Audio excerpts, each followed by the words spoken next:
I know. Actually, I have like a blister on the back.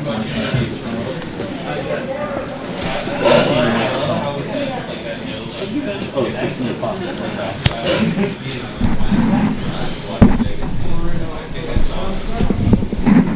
All right, sorry for the delay, everybody. We are here at the Rochester Curling Club for draw number, I believe this is draw number 6.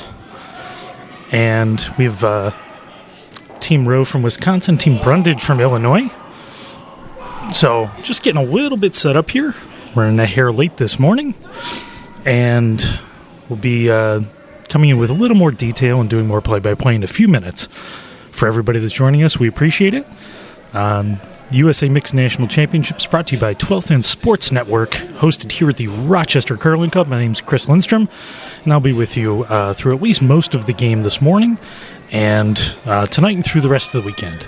So give me a few minutes, and we will be back. Yeah, I'm not sure who's made that. Just move it, I guess. Okay. Yeah, I won't talk when the clock's running, because I wanted to watch.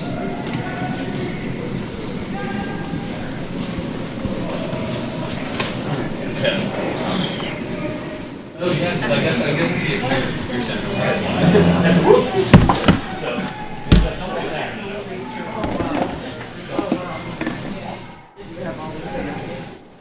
next year we got to put in all the good stuff. The dots on all 8 differentials. I saw someone's solution to that was they just got to really small a little bit. And I guess like after they had their stuff in, they throw it in and try to drop the team. And like since the focus is round, it looks really clean. So it's perfect.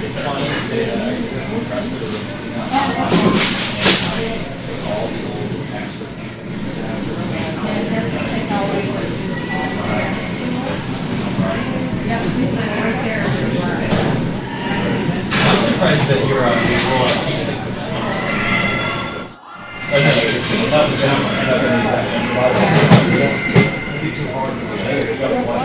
oh, yeah.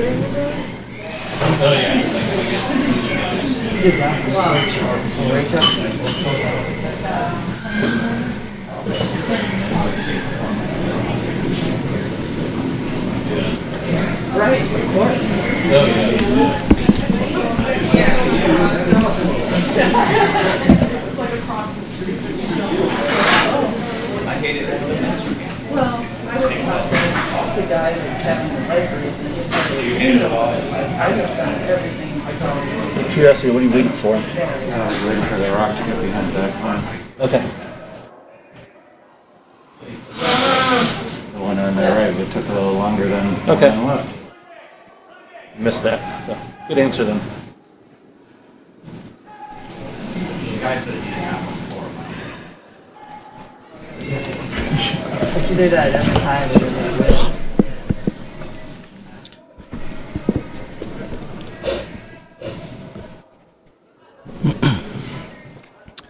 All right, as we get set up in draw number 6, first end between Team Rowe at Wisconsin and Team Brundage from Illinois. Just a quick update on the standings. Coming into this draw, we have 3 teams tied at 4-1. Team Yukich from Minnesota, Pooley from Rochester, New York, and Team Workin, who was our feature game last night on Sheet C, also at 4-1 from North Dakota. Jed Brundage on our feature sheet right now is sitting at 3-2. Team Falco from Colorado, 2-3. And then Team Jackson from Michigan, Team Maxey, and Team Rowe all sitting at 1-4. So big game for Team Brundage here to try and settle their place in the top 4 going into the playoffs this weekend. We do have some possible tiebreakers tomorrow morning and afternoon, semifinals in the evening, and then finals at 11 o'clock Eastern on Sunday. And I am planning on being here with you all the way through. If you do have any questions or comments, you can hit me up on Twitter at Stromie, or that's STROMIE, or if you want to hit me up on email, it's stromie@gmail.com, and I'll take anecdotes, I'll take anything you got. So we'll be right here with you. So, looking like Team Rose got a nice little setup here in the first end. Looks like one just out of the house, another in the full 8-foot, and would assume they're throwing a guard right now. It certainly looks that way. So, looks like first stone for Jeremy Rowe out of Madison, Wisconsin, Collegetown, Wisconsin.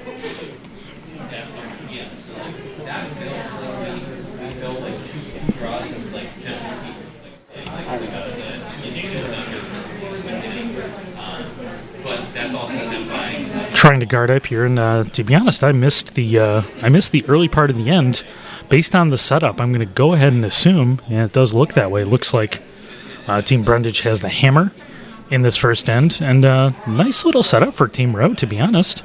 Hard to get out their shot stone. They do have a draw to the 4-foot, and at this point, that does appear what Jed Brundage is going after with his first.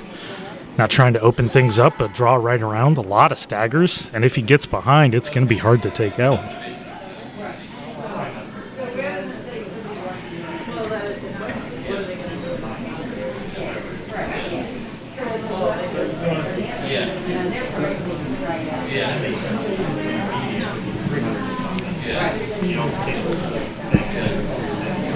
Yeah, exactly. Because like by the time you're good at it, you're willing to go for whatever you want.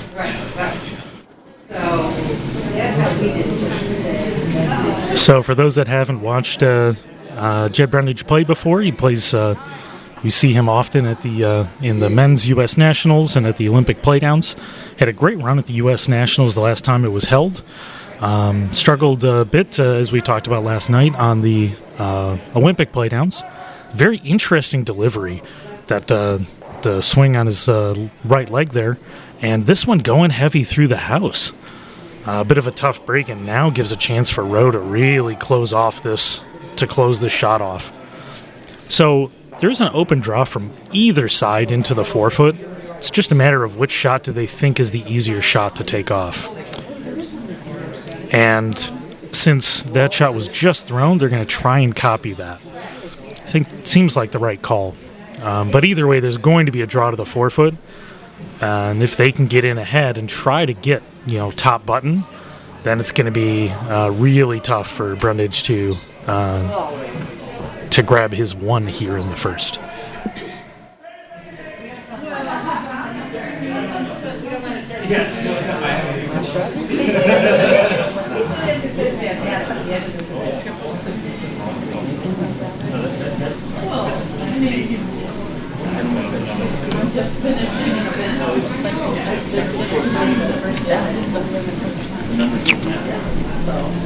All right, Stoneway, nobody sweeping right now.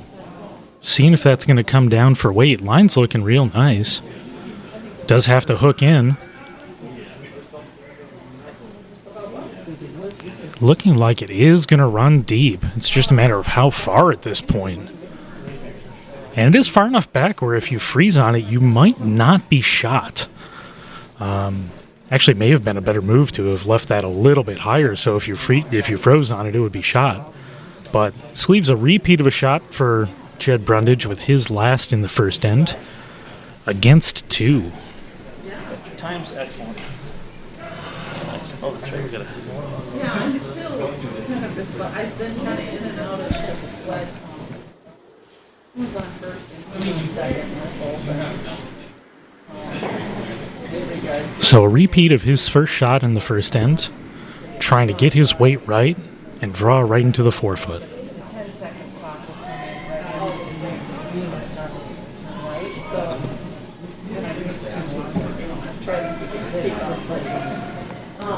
Now on for line and for weight. Looking real nice. Now it's just a matter of if it stops or not. And it's real close. I think he is shot. Taking a look at it now. He's right there, so.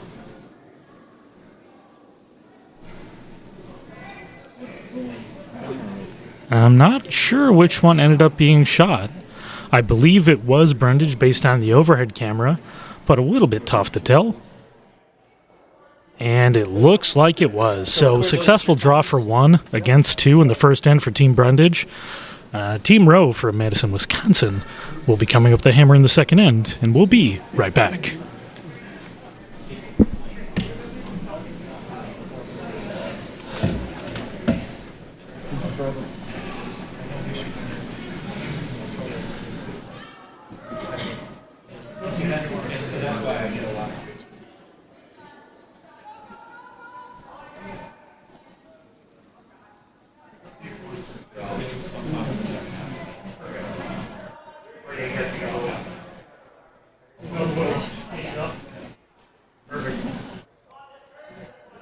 Did he go with Swan?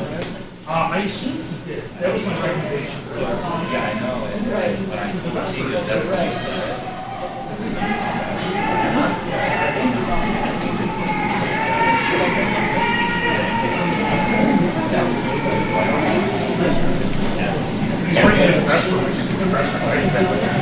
We really Dean will dig that place. He'll dig Alexander Street. That was a good recommendation.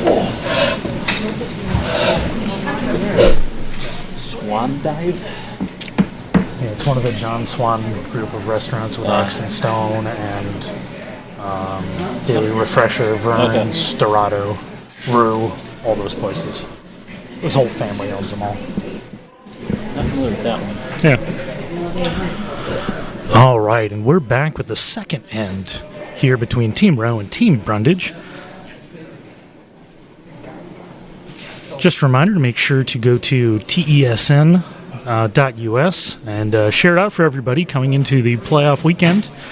We're excited to have broadcasts going all the way through the weekend to make sure you get your best USA Mixed National Curling experience. Again, my name's Chris Lindstrom, and if you do have thoughts, I'll be on Twitter through the game, and send them my way.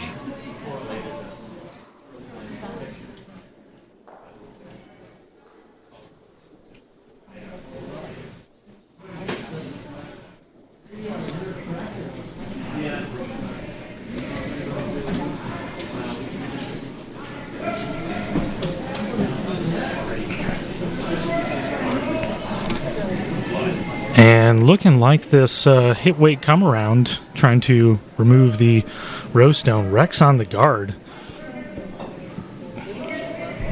Giving Rowe a chance to now set up with a center guard and one into the forefoot. Oh, they're driving to the corner. And that makes sense at this point. Yeah. As soon as I click the stop blue, I move it up to start red so that I don't. So trying to set up and hoping to grab a 2 in this second end. Setting up a corner guard. One in the center is real nice right now.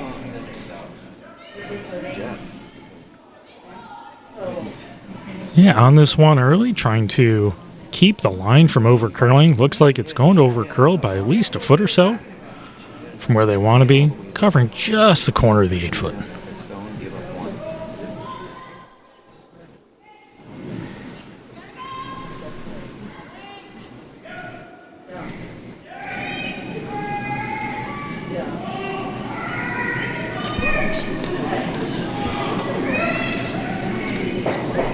Yeah, and right now just trying to hit this one probably right in the center.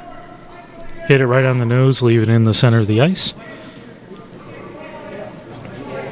A bit of a roll to the corner, hoping to stick around a little bit. And it is going to bite in the back. We'll leave a backer for any draw that's going behind for Team Wisconsin.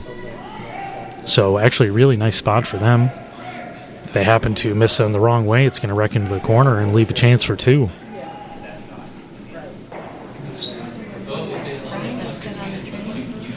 Oh, yeah? Perfect. He doesn't want it. Definitely saying this. They don't want to deal with that. They want to deal with it. They don't want to miss it. Okay. It was nice. That's all It's just hard, yeah.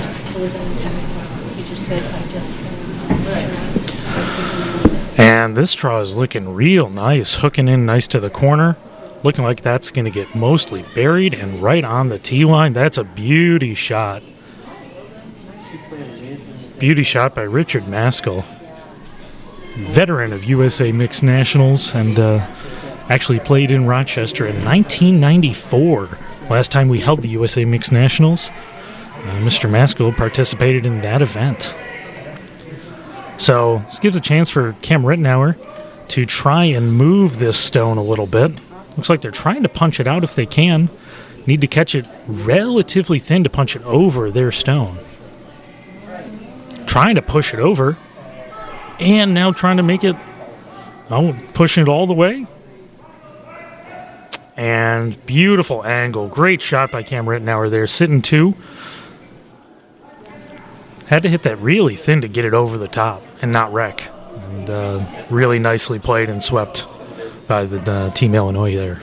Oh, so one player One team. one team did. And then those teams compete For the national championship and the rights to represent. So a chance here to, I believe what they're doing. It looks like they're still drawing over. Nope, they are hitting.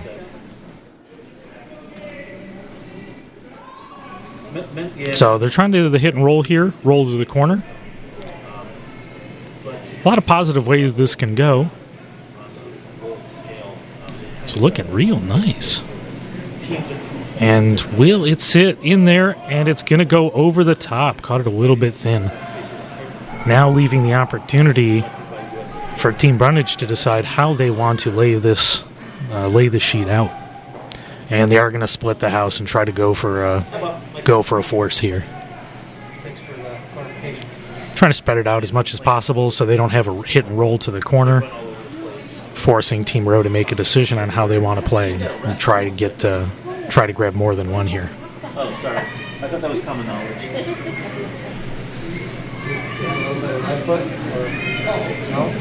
Oh, I thought Something about running around the arc circle naked.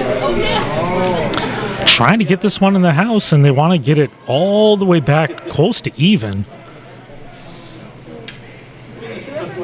So it is on the high side, leaving a possibility of hitting and rolling all the way to the far corner if Team Rowe wants to play it. So first shot in this end for Vice Tony Paisley. Give me a chance to hit and roll. It's a long roll. Talking 6 feet to get behind the guard. There's a little bit of tolerance if you're a hair narrow to go all the way to the corner. And this one is over curling. Take a look, and it's going right towards the Brundage stone in the corner. And sitting shot. Really nice shot by Tony Paisley there. All the way in the back of the 12-foot. He made a chance to either draw on top of it or just above it.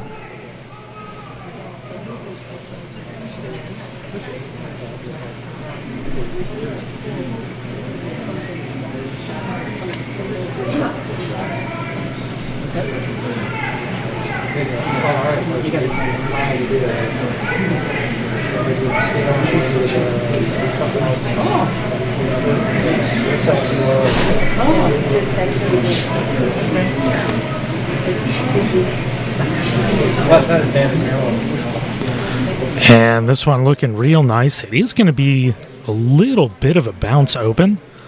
It is sitting shot. So to try and grab a 2, you need to at least bump this back to be just past the 12-foot. Looks like they're going to go for a dead freeze. I don't think they would mind tapping it just to the back line.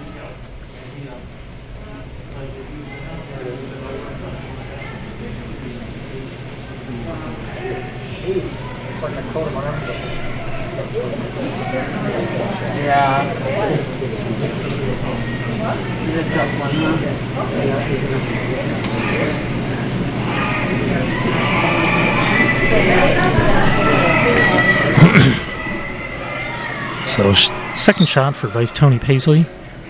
You really need to get to the nose on this one. Preferably over nose, and it looks like it's going to be thin, if anything. And it's going to go through and miss entirely. So Brundage left sitting 1.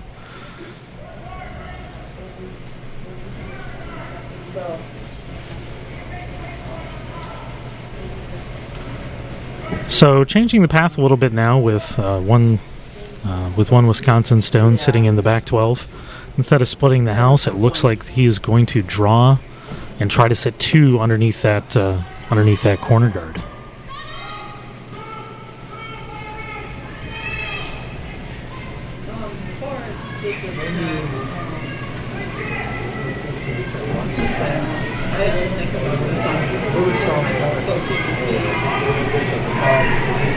Always that you turn a little bit and this, that proper finish, for the going of it.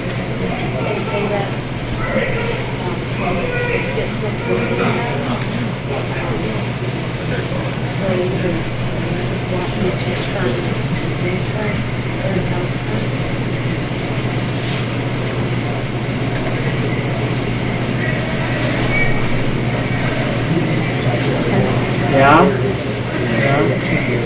Okay. So trying to get this one at least half buried underneath, sitting second or first shot. And line's looking real nice, weight's looking good. Maybe overcurled a little bit, because now the play for Wisconsin is to corner freeze on that one and sit shot, and then it'll be a little bit tough to remove. I think they wanted to be a little bit, possibly a little more open or high. But this leaves an opportunity to sit right on the corner for Jeremy Rowe out of Madison, Wisconsin. And that's a team out of Madison, Wisconsin. To be honest, I don't know where each of the individual players are from. So take that for what it's worth.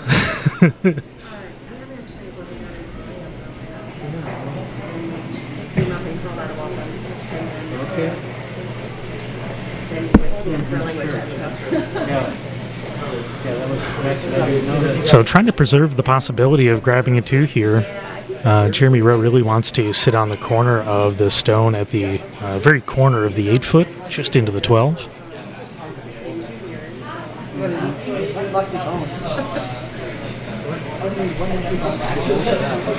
On it for line, on it for weight. It's actually looking really nice if it gets there. Need to catch just a piece of the 8-foot to sit shot. And it looks like they are shot. They didn't quite get the full freeze, but they are sitting shot. And at least partially buried. A little hard to tell from my angle on the side here. It looks to be at least a chunk buried. And Jed Brennan's going to take on the hit and roll to the center. Hey, Mike, is it okay if he tries for a little bit? Hell no. Okay, I didn't know. That's why I'm Absolutely. asking. Oh, okay. You guys are welcome to do whatever you want. Sure. Whatever you want. Okay. Do you want me to put his name on here too? Whatever you want. Whatever you want. No, don't say do whatever I want. Whatever you want. Just if Bruce makes any mistakes. So a nice lightweight hit and roll attempt here. Love to roll to the center, leaving an open hit. And they're on it now for line. You're going to have both your hands on the mouse button. Real hard. It's cutting all the way down. Need to catch this on the inside. And it did wreck in the corner, but leaving Team Brundage sitting 2. At least it looks like 2 from here. And we're going to find out. I think likely the shot is to hit this on the nose regardless. And it does, from this angle, it looks like Brundage sitting 2 and leaving a open hit for 1 for Jeremy Rowe in the second end. Nope. Nope, don't worry about it. The first row up to the end, if they're in the process of delivering, we don't start the team clock. If they're still up chatting at the hog line, sure, go ahead. Yeah. But more often than not, you'll notice the players are looking at the clock to decide when they go through their process. Yeah. So we're going to start blue season 2. Right, comes to rest, they yield the ice. Don't they have grippy gloves? There's nothing they can do out of that side. So last shot in the second end for Jeremy Rowe, trying to hit this right on the nose, and it looks like grab a single here in the second end. Oh, on it for line. Needs to stay in the 8-foot and right on the nose. Really nice shot. There, so the menu's always up. So looks like a 1 for Jeremy Rowe, making the score 1-1 going into the third end. Brundage with the hammer. And we're going to take a brief break, and we'll be right back with the third end of the sixth draw here at the Rochester Curling Club, hosting the USA Mixed Nationals, courtesy of the 12th End Sports Network. I just assumed it was. But if it is, I would recommend going in there to see if they have women's pickleball club. And they were great. Because I remember when I had these 2 fingers. They really did not understand it. I don't feel the cold in them as much as They're still on the ice. made out. Push it up. Now they're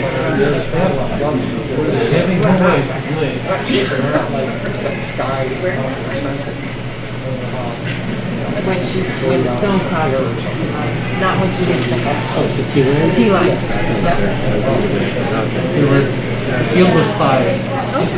So that's the best field we've had in quite a while. Oh, is it?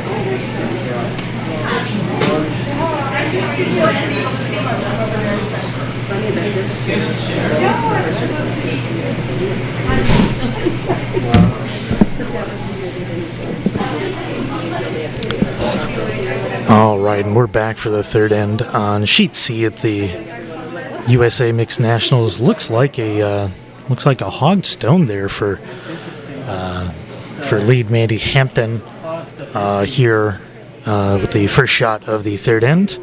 And we're going to go through and give some scores for everybody if you're following other sheets. Looks like after the first, Team Workin is up 3-0 over Team Yukich. And that is the sheet right next to me on sheet D. Over on sheet B, Team Maxey is up 1-0 after the second over Team Jackson from Michigan. And over on sheet A, looks like Team Falco is up 4-0 on Team Pulley from Rochester, Falco out of Colorado. So we'll keep everybody updated as the scores change. And if you have any specific requests, please let me know.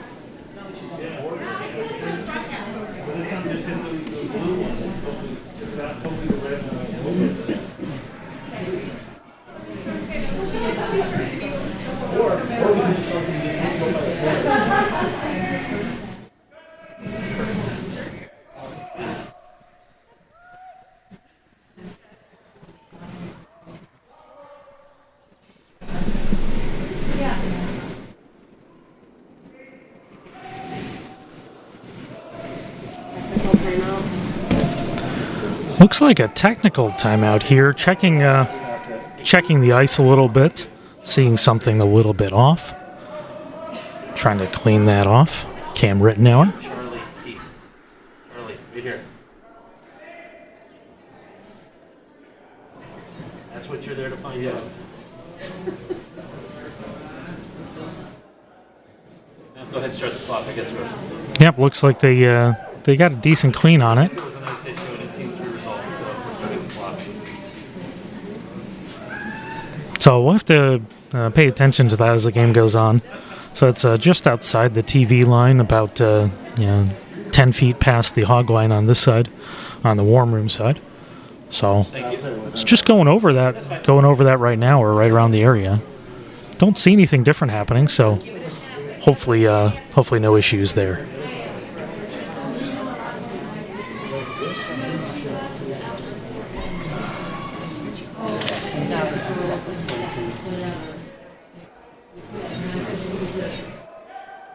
Yeah, looks to be a drawing to the forefoot. Pretty wide open. So giving Richard Masco a chance to hit and roll behind cover. And it looks like that is the call. So nice little hit and roll behind their guard just off the center line. No, they got to start playing better. Which is crazy.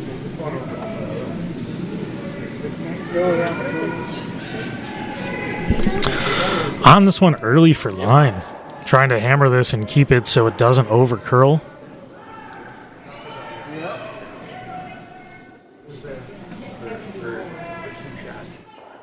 And looks like the weight was real nice. Just a hair of overcurl, and is biting in the back 12. They were hoping to stay behind cover. Now leaving a chance to draw behind for Cameron Rittenauer. We actually have the entire team that was playing for Team Brundage at the U.S. Mixed Nationals, but split between a bunch of teams. So Cameron Rittenauer and Jed Brundage, who are on our feature sheet, Sheet C, right now, and Lance Wheeler for Team Colorado, and it's kind of a whole team affair here, which is nice to see. And team, and then Evan Workin from North Dakota. So nice to see a whole variety of players here from U.S. Men's and Women's Nationals, and teams from all over the country. A lot of players I'm seeing for the first time this weekend, and it's really nice to see competitive curling right here in Rochester, New York, for the Mixed Nationals.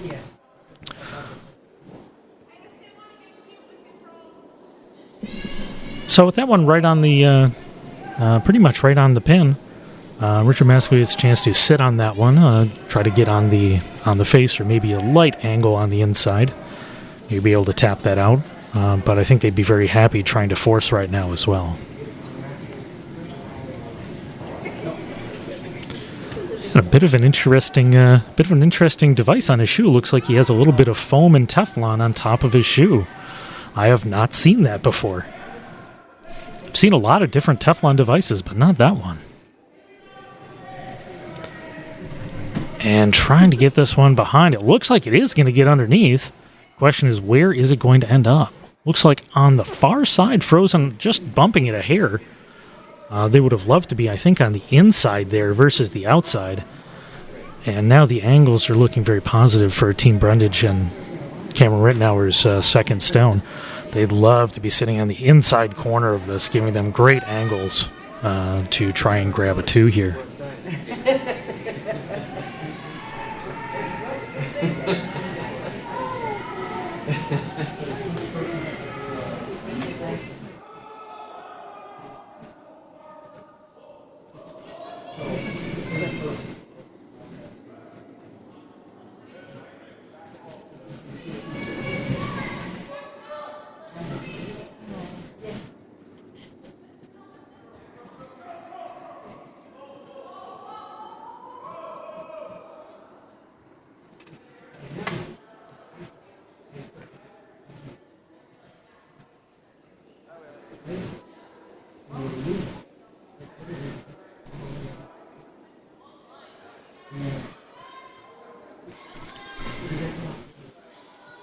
So a nice shot there, got a little bit of a bump, leaving them sitting 1. I think they would have liked the angles to be a little bit different, but not bad at all. They still have a ability to bump that and get a big end. So now trying to get another one in there for Team Wisconsin and Vice Tony Paisley. And this one looks like it's going to be just a bit heavy. And it's going to be through the house.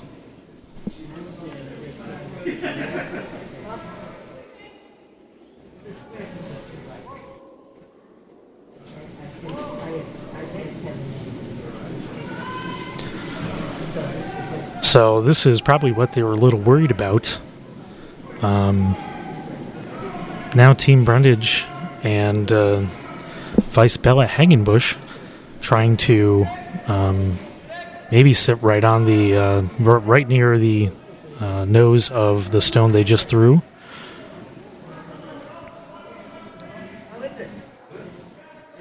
And not snapping over. They might get to the very corner of it. Oh, and they just wicked it and went past. So that leaves something for Team Wisconsin to sit on at this point, or they could bump and roll to the mid button. And it looks like they're just going to try and freeze or draw into the corner of the button there. So things are getting real dangerous here for Team Wisconsin.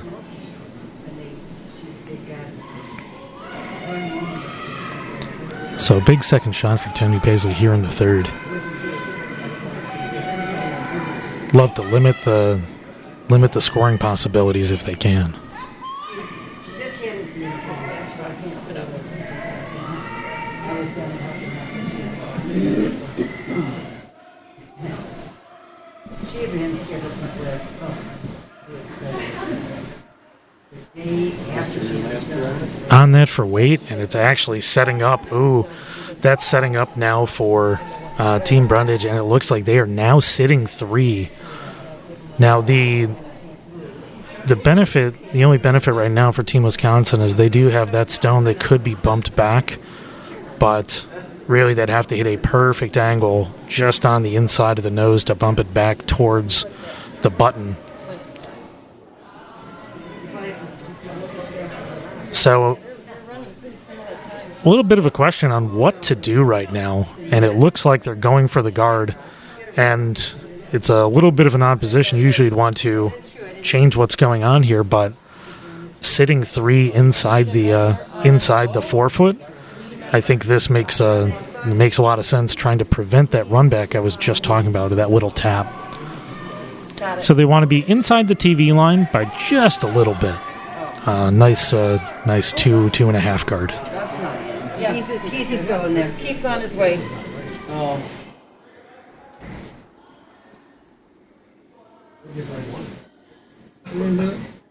I think that's out.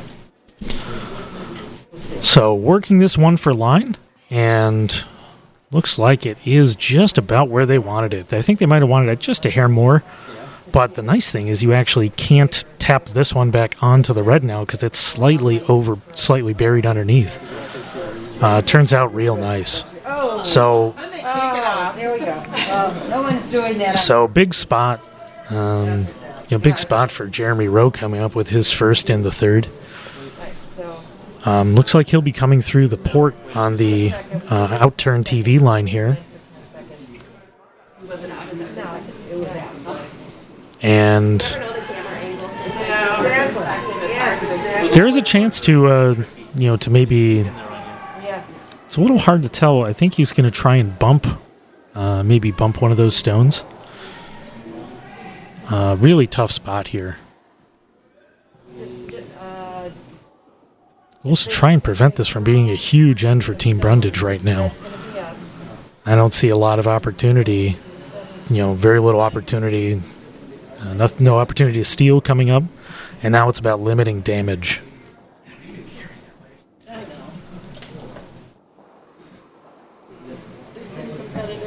So this is a tough little shot. You really need to get through the port and move a stone around, maybe do a little bit of a bump. And it looks like they're actually going to double peel the guards, which, you know what, I think at this point the goal was to be able to take out a stone or two from Brundage after this shot. And I think this is a very defensive call, but probably the right one at this point. Want to catch this a bit high and get rid of both of those center guards. And looks like he did a really nice job. And I think that's probably the best option at that point, now giving a chance to maybe blow something up with a high weight shot with his last.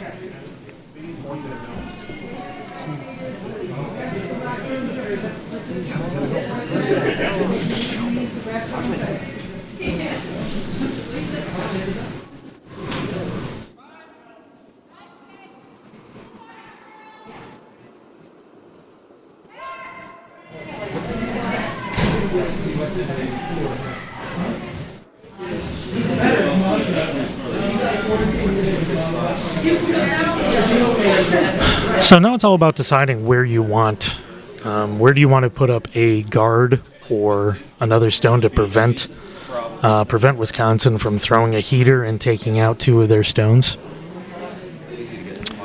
There is a little bit. I don't see a triple there with the Wisconsin stone on the outturn side of the outside turn of the forefoot.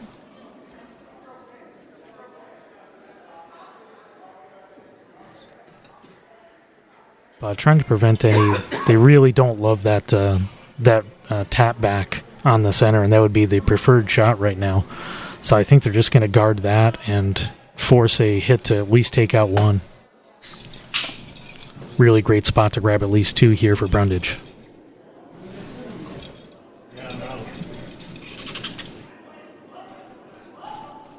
Here, Sean, go do the hat cover down here. He's here, Sean's there. Okay, Sean's going to do the hat cover. I assume you and Sarah will come up again. Okay.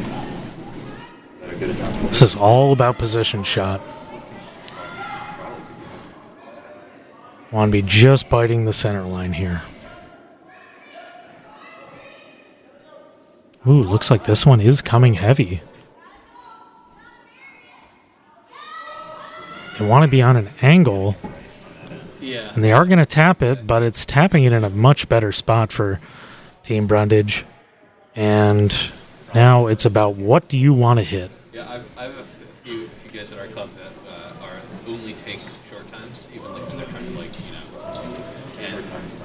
and they're convinced that when they're skipping, Yeah, I know. There's people that are like that. yeah. These people don't do it right next to them. So it looks like they're going to go after, as much of that Team Brundage stone as they can.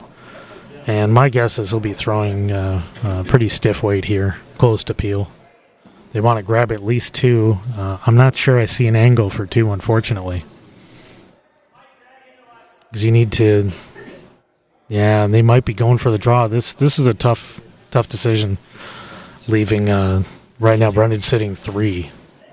So there is a draw from the intern side where you could get to the corner of the button if you get a nice swing on it. A little bit interesting to see what they decide to do here already against 3.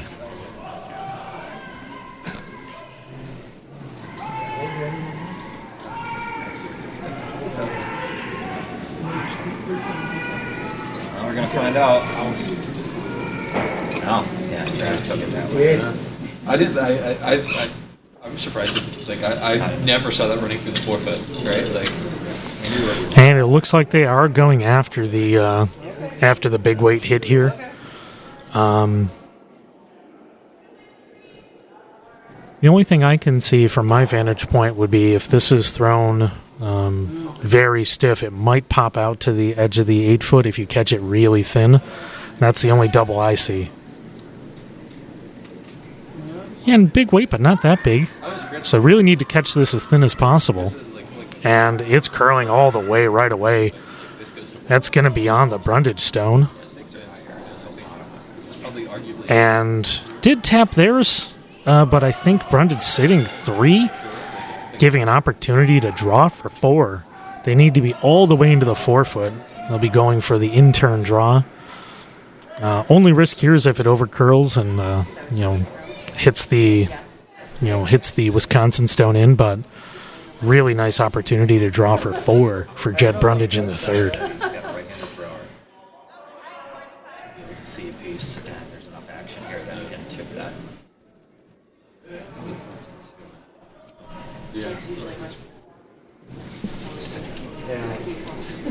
looks worse than it actually is when you're back. You can't even see a 3rd. This thing's going to move.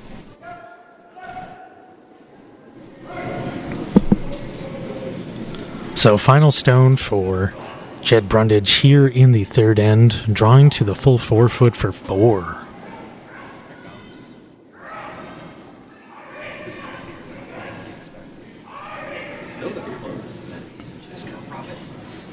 And they're on it all the way down for line. They really need to get past this. They don't want to tap that in. And it does look like it's just going to be 3, but a big 3 for Jed Brundage here in the 3rd end. They're taking a look at a couple of things just to make sure, but it does look like a 3 from here. And it is. So a 3 for Jed Brundage here in the 3rd end, going up 4-1 over Team Rowe from Wisconsin.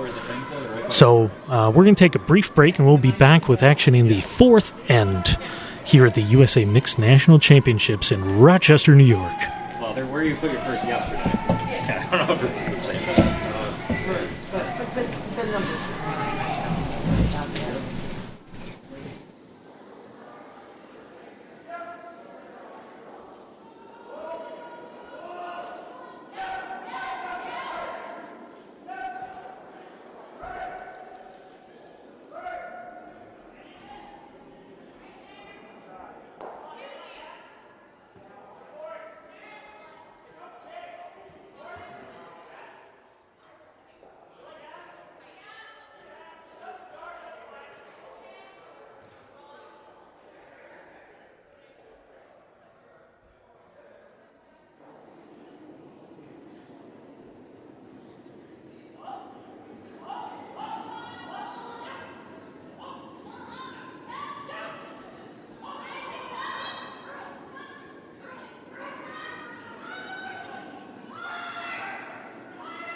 want, you can go down and put some water in the can. What's the best way to navigate? Just right there. I would hang so right where the head official is. Yeah, go down the center for this because no games will be done as you're going down. When we come back, there may be a sheet where the people are back. All right, and we are back with fourth end play here on Sheet C with Team Rowe out of Wisconsin and Team Brundage out of Illinois. And first stone coming from May Hagenbaugh. I have been corrected and shamed over at the broadcast station by the coach. And, you know, I feel better for now getting the pronunciation right. And trying to draw behind. And this is a big end for Team Wisconsin here, trying to... big end for Team Wisconsin here now, trying to grab at least a couple. So, actually, I just got the wrong team. So now, May Hagenbaugh trying to, looks like, run this one back. So a straight run back on the stone just thrown by Mandy Hampton from Wisconsin. Gonna catch this one just on the low side, running it back.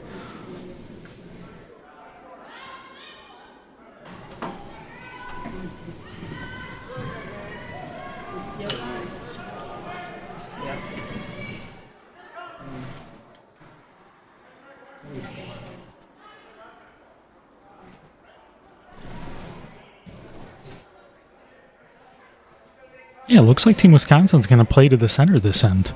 Try to shift things around a little bit. Changing strategies, try to shift things up and change the way the game's being played.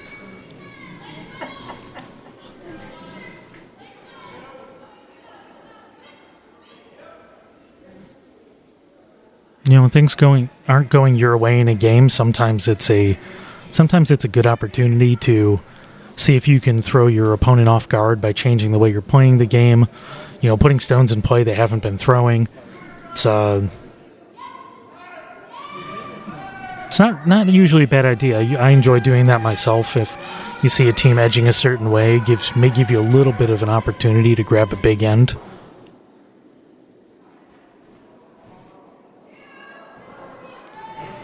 And while we're waiting for Cam Rittenauer's first shot, do a quick score update for everybody. So it looks like over on Sheet A, Team Falco out of Colorado is up 5-2 on Team Pooley from Rochester, New York.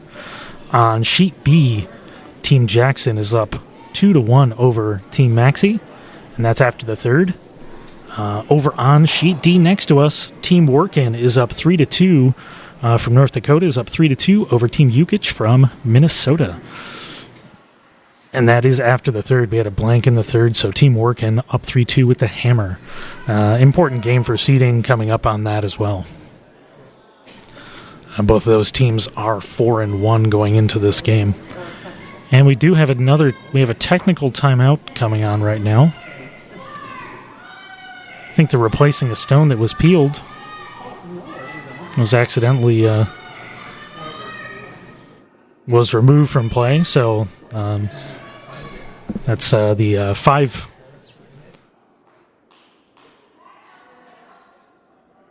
It's the 5-stone guard rule coming into play there. So it did peel. Now giving Team Wisconsin a full center guard, and it looks like they're going to draw in underneath into the forefoot. Like I talked about, this is that trying to change the strategy up a little bit, forcing play to the center and trying to see if they can grab at least 2 here in the fourth.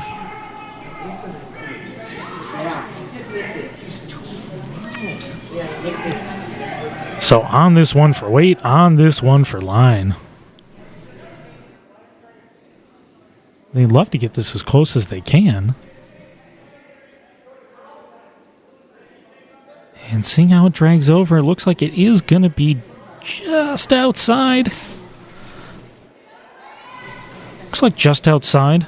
And now that the 5 rock guards have been... Now it's time to start cleaning up for Team Brundage.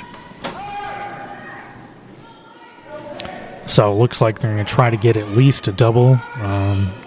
Double over the top. Grab this just on the high side. Big weight here for Cam Rittenauer. And looks like that's just going to peel the top. No issue there. So just peeling the top.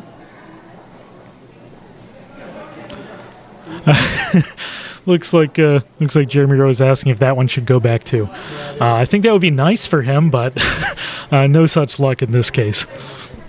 So looking to put that one back.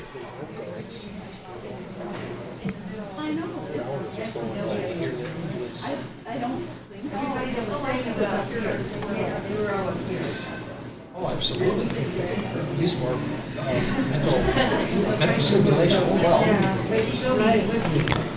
So trying to get this one, fairly high on the center line. Ooh, it's going flat a little bit. Needs to get over, and it is. So nice shot by Richard Masco there. So now it's a short double. They would have loved a little bit of overlap there, but now just on the high side double for Bella Hagenbaugh.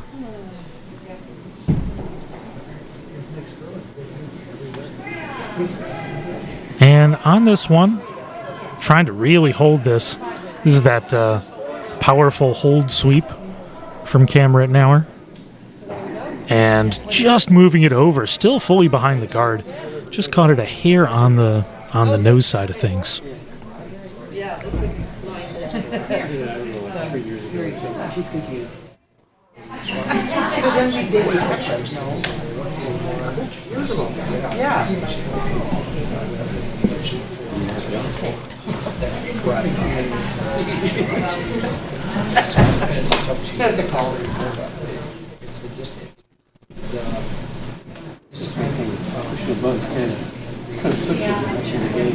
So Tony Paisley here looking to draw behind here and sit two.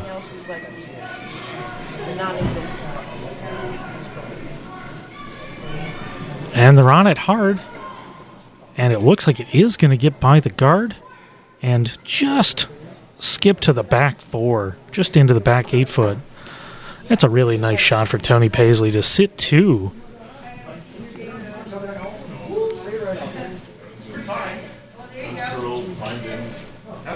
Yeah, so a chance to cut off the scoring here, drawing on top of the stone in the back of the 4 foot for Bella Hagenbaugh.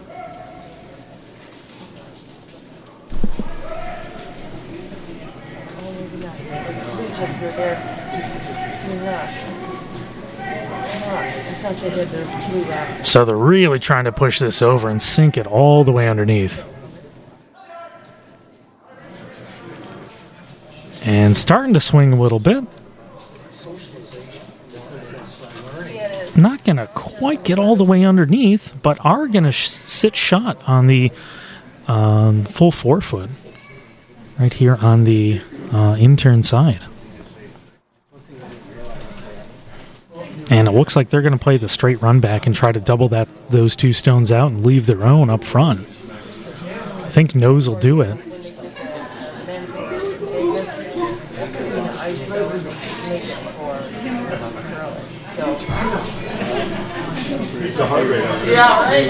Looks like they're saying they wouldn't mind if it's a hair on the low side and roll over.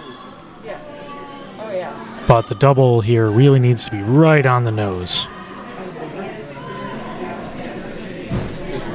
Really close, going to catch just on the high side, and it's going to punch it right through the hole there. It's actually a really good spot now, gaining themselves a little bit of a corner guard. The whole end's been played all the way to the center, and now gaining that little corner to maybe get a hit and roll somewhere in there. Still a pretty wide open area for Brundage to play in here. And just trying to look at what's the optimal position for their draw coming up.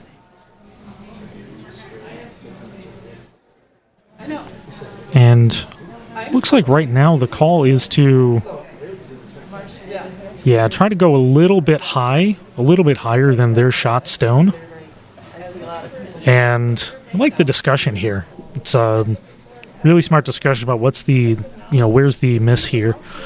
And, Bill and Hagenbaugh looking at the draw, and if it goes heavy, they really don't want to leave a easy double. So if it goes, to the tee or just behind, it's a pretty natural double. And, the positive play might be to even draw that to the back 8. It certainly wouldn't be scoring at that point, but it wouldn't be an easy double. You'd have to have an open hit and roll.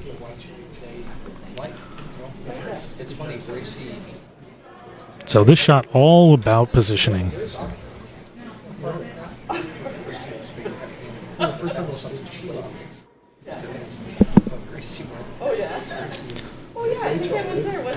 First shot for Jed Brundage here in the 4th.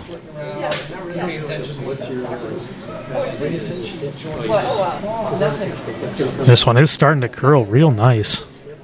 It's just a matter if the weight is right. And they are on it. They would love to sit second shot here. Hitting it hard, trying to get it in. It is going to choke up a little bit high in the top 12. In the full 12 there. Giving Wisconsin a chance to hit and roll and sit 3.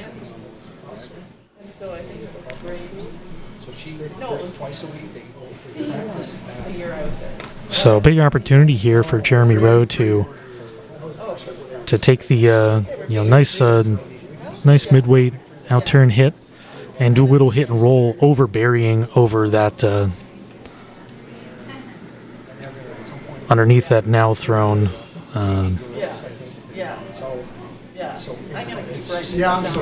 Trying to remember which state. Still early. It's only 12:30 Eastern time to roll under that Illinois stone there in the full 12 foot. So nobody on this yet, waiting for the curl. Looks like they're going to try and push a little bit. Still on their guard. And it looks like it's fully on the guard. So they did get a nice roll there. But it does now fully guard. A bit of a tough break there. Now almost fully guarding the Brundage stone in the corner of the 4 foot. So that one that's out front now is the one that was the one guard. Oh my gosh, it's the easiest shot. So Real wide on the line though. Or real narrow on the line. now at this point, looks like they're going to, they might play the hit and roll on the, a lightweight hit and roll on the stone in the top 8 foot.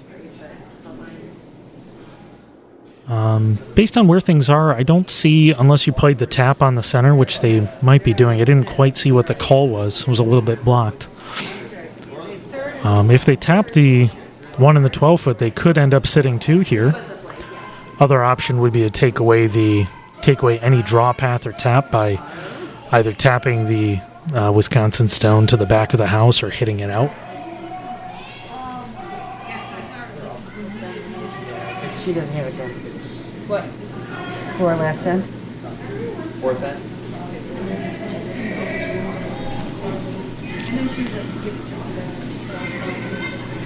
So trying to catch the line right here.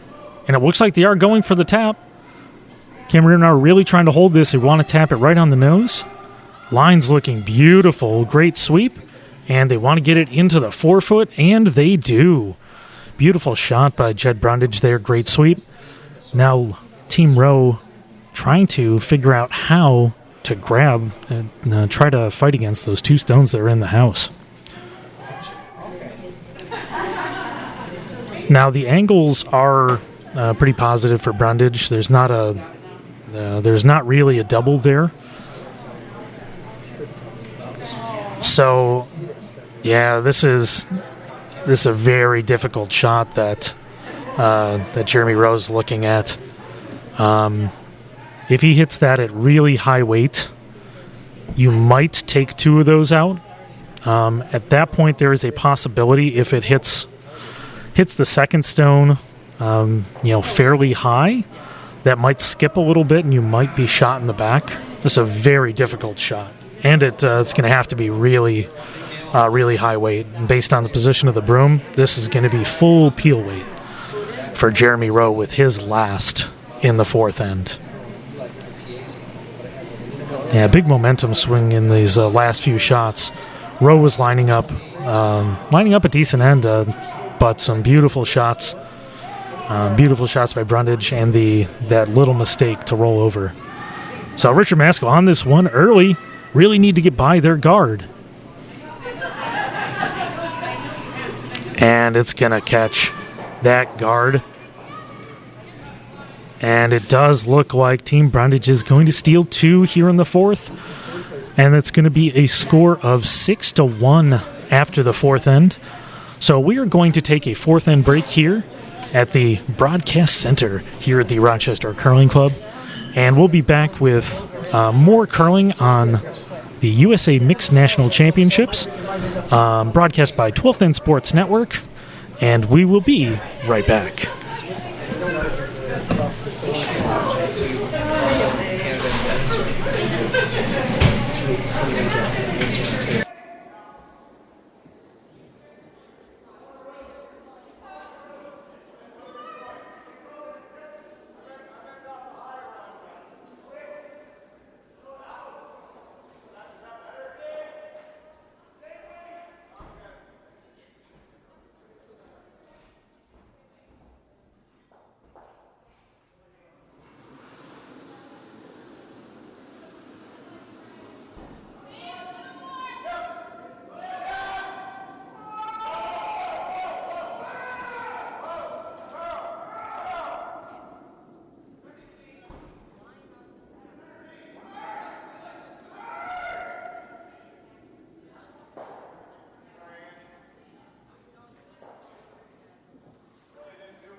rapid fire, which was actually just as bad as he was the furthest away. Line up, curl. All right, let's do this.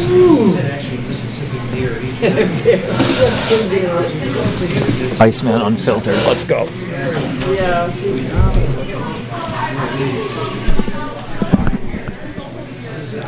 Nobody. All right, so we are back for the fifth end on Sheet C at the Rochester Curling Club for the USA Mixed National Championships. We have Team Rowe out of Madison, Wisconsin, down 6-1 against Team Brundage from Illinois. And for at least a chunk of the second half of the game, I have my heated rival, ex-teammate, and head ice maker here for the U.S. Mixed Nationals, Bob Williams. Okay, and I'm not rooting for anybody. It's Iceman Unfiltered. Let's go. So, yeah, let's well, while we're getting set up on this end, let's talk about the ice making process for this event. So we're coming into the end of the season. Weather's warming up. What's the process been for you to turn our high quality club ice into national championship ice? So on the whole, I'll say, in one word, I would say challenging, but I'll describe the process a little more in detail. They gave me control of the club at about 8 p.m. on the Saturday before this event, and the first team practice would be at roughly 2 p.m. on Tuesday. And the first thing we had to do was, really level things back out. Our ice had not been melted since early February. We do controlled melts here in Rochester rather than floods. And what that entails is basically blasting the on-ice heaters overnight. Came back in at 5 in the morning, cleaned some things up with a propane torch, which is always a treat, and got us refreezing. Then drove to Canada to pick up some sharp scraper blades. Got back here by the time it was frozen, and got to work Sunday evening starting around 6 p.m. to clean it up. And another thing the melt did for us is it really cleaned it up. All the impurities float to the surface.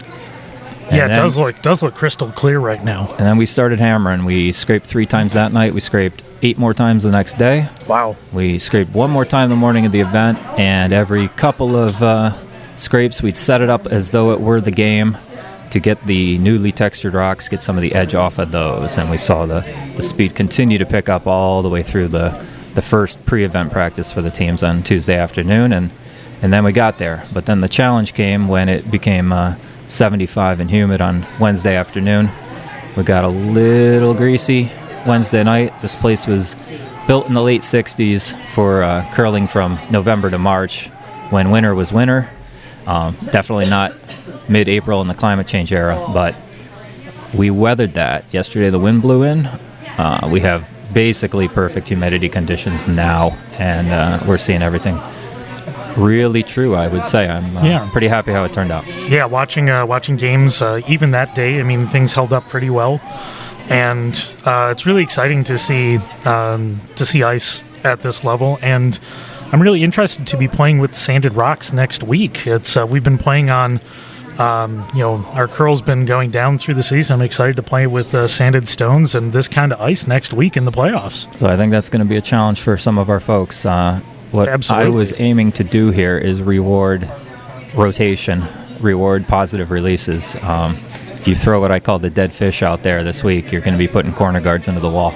Absolutely. And I'm not going to apologize. No, it'll be very interesting, and for those of us that are here watching games, I think we know what to expect coming up.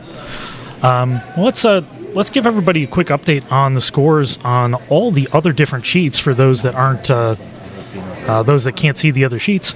So over on Sheet A, Team Falco from Colorado's up 5-3 over Team Pooley, starting the 5th end. All these are after the 4th end.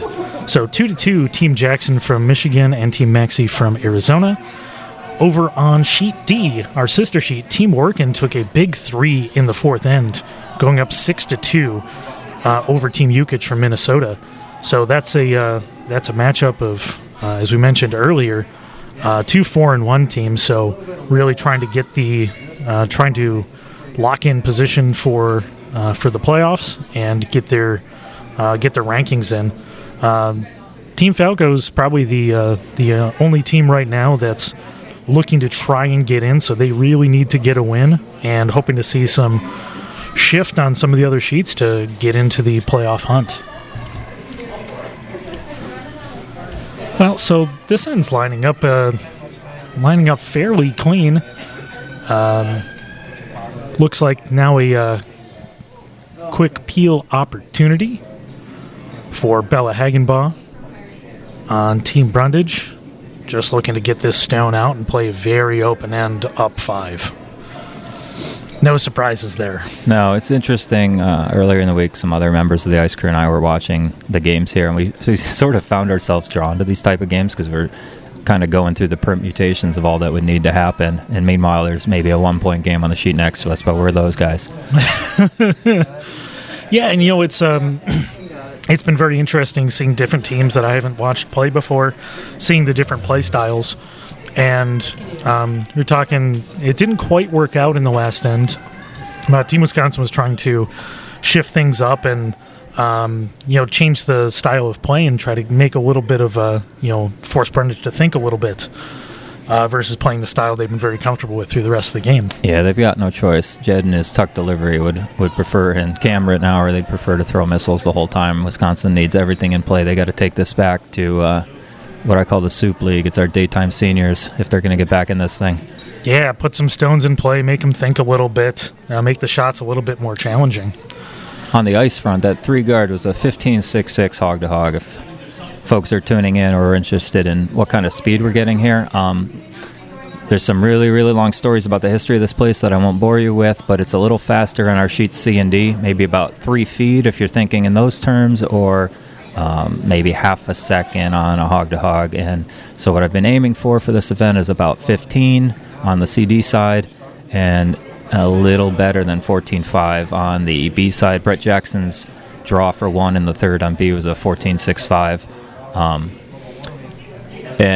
And I think with this amount of snap that we've got out of the textured rocks, I think those numbers stack up favorably and should be an enjoyable environment for these competitors. Yeah, and that's obviously the goal from an ice maker's perspective, is you want to give everybody a nice clean sheet, make it shot, make it so you can make great shots. You don't want to see people fighting against everything. You want to see them really hitting those shots that they want to make. I think I just saw Tony Paisley deliver on Sheet C, the feature game, and all week I've been impressed with her delivery. It reminds me a lot of my own, and I really appreciate her positive release and good rotation. I think this ice probably suits her. That one's sliding a bit, but love her square shoulders, love the way she throws the rock. And at the very least, we know you appreciate your own delivery, Bob. I'll take criticism on my release, but I'll file it under advisement. No, it's always interesting. We're playing. We're playing at the club level here at the club.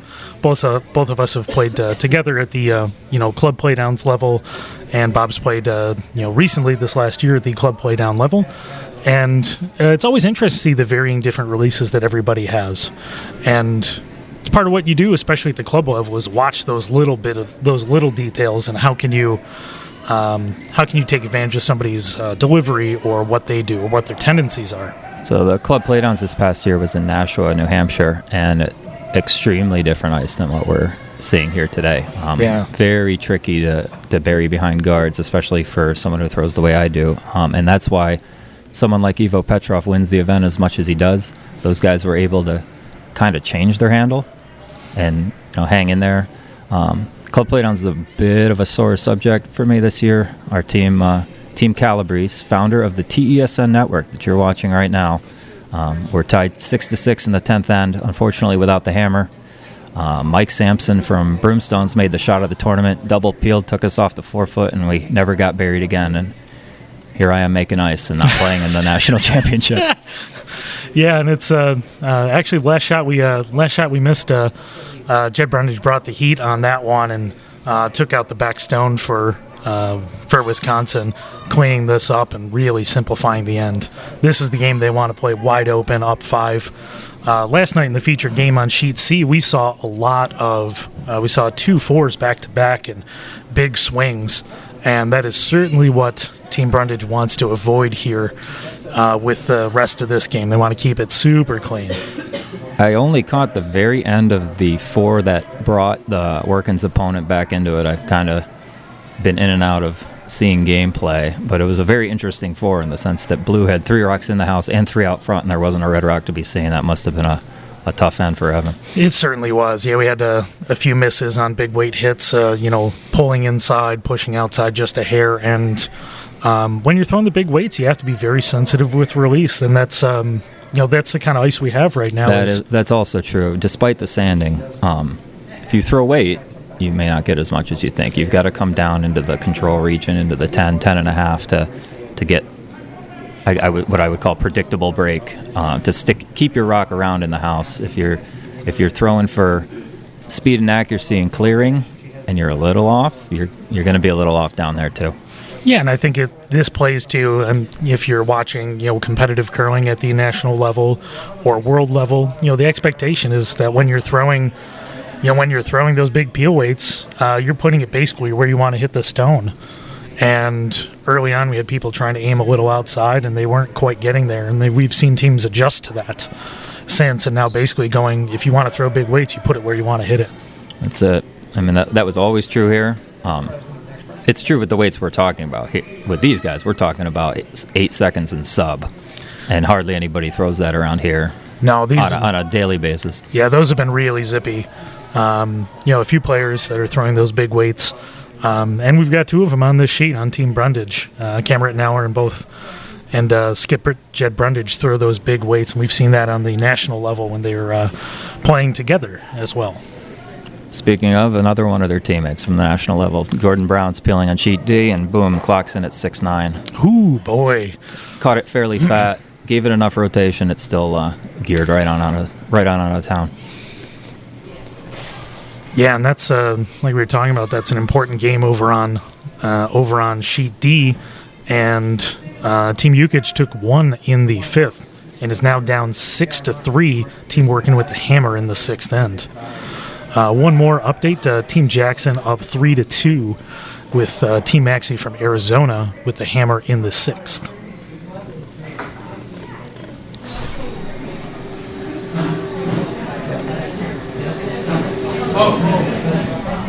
So this is the time where now you're hoping to generate some offense. Looks like they are going to try and hit and roll off this.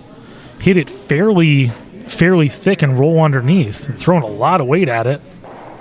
You're hoping to get it over the top, and they didn't. They're left sitting their sitting shot, but wide open in the center. I think they were actually trying to get just a little more over the nose and do the fat roll, like get over the nose, change the handle on the roll, and maybe push that other blue out the side, but he got a little too much of the first contacted stone. Yeah, so just grabbing a 1 there in the 5th end.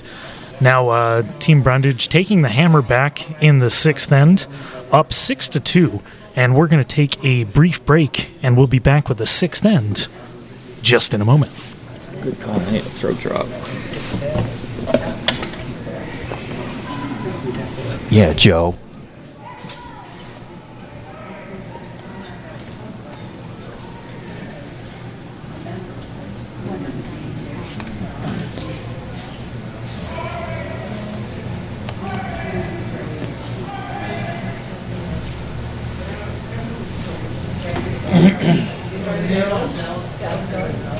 There's so many, we talked about that tech runner.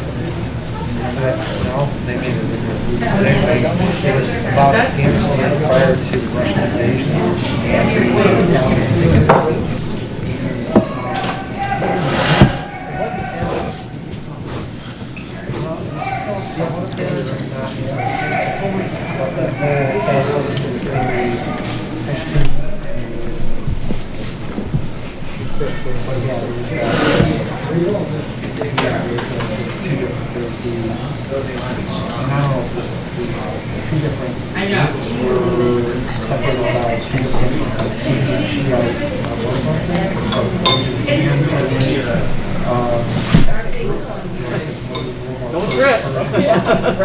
And we're back for the 6th end here on Sheet C at the Rochester Curling Club USA Mixed Nationals.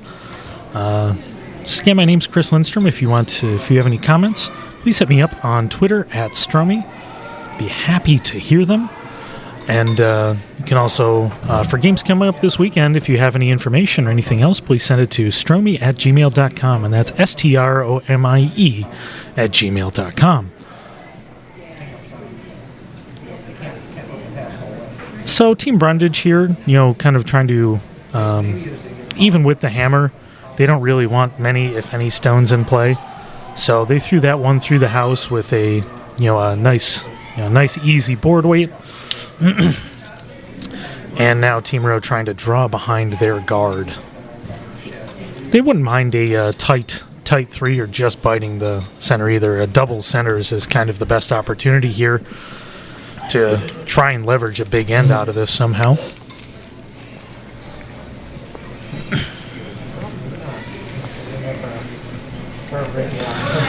And we do have one update, and it looks like Team Falco has scored 1 in the 5th, giving Team Pooley Hammer in the 6th down 6-3.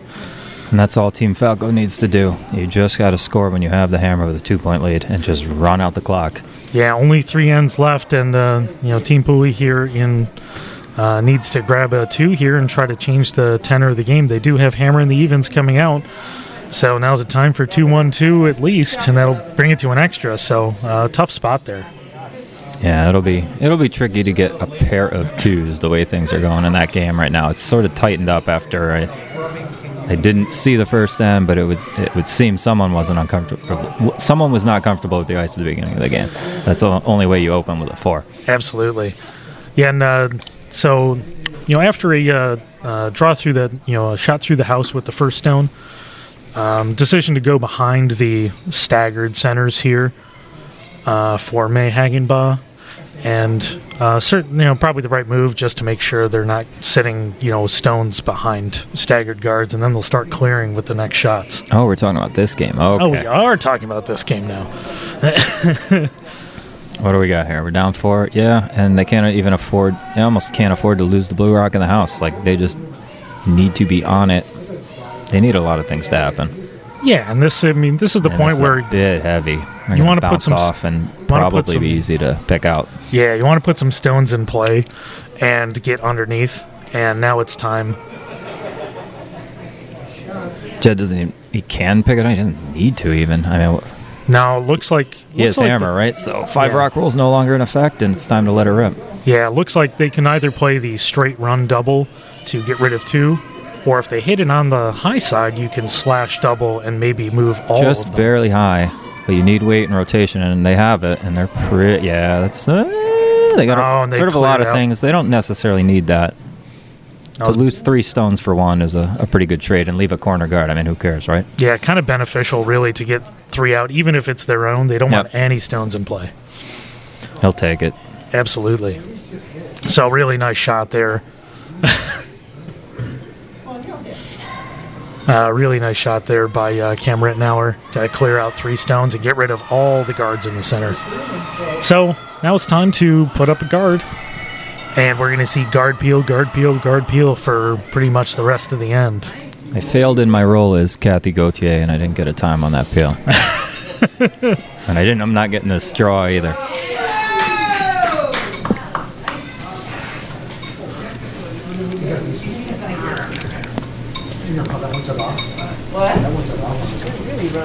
So yeah, we're definitely falling into a typical routine here with a team up a lot.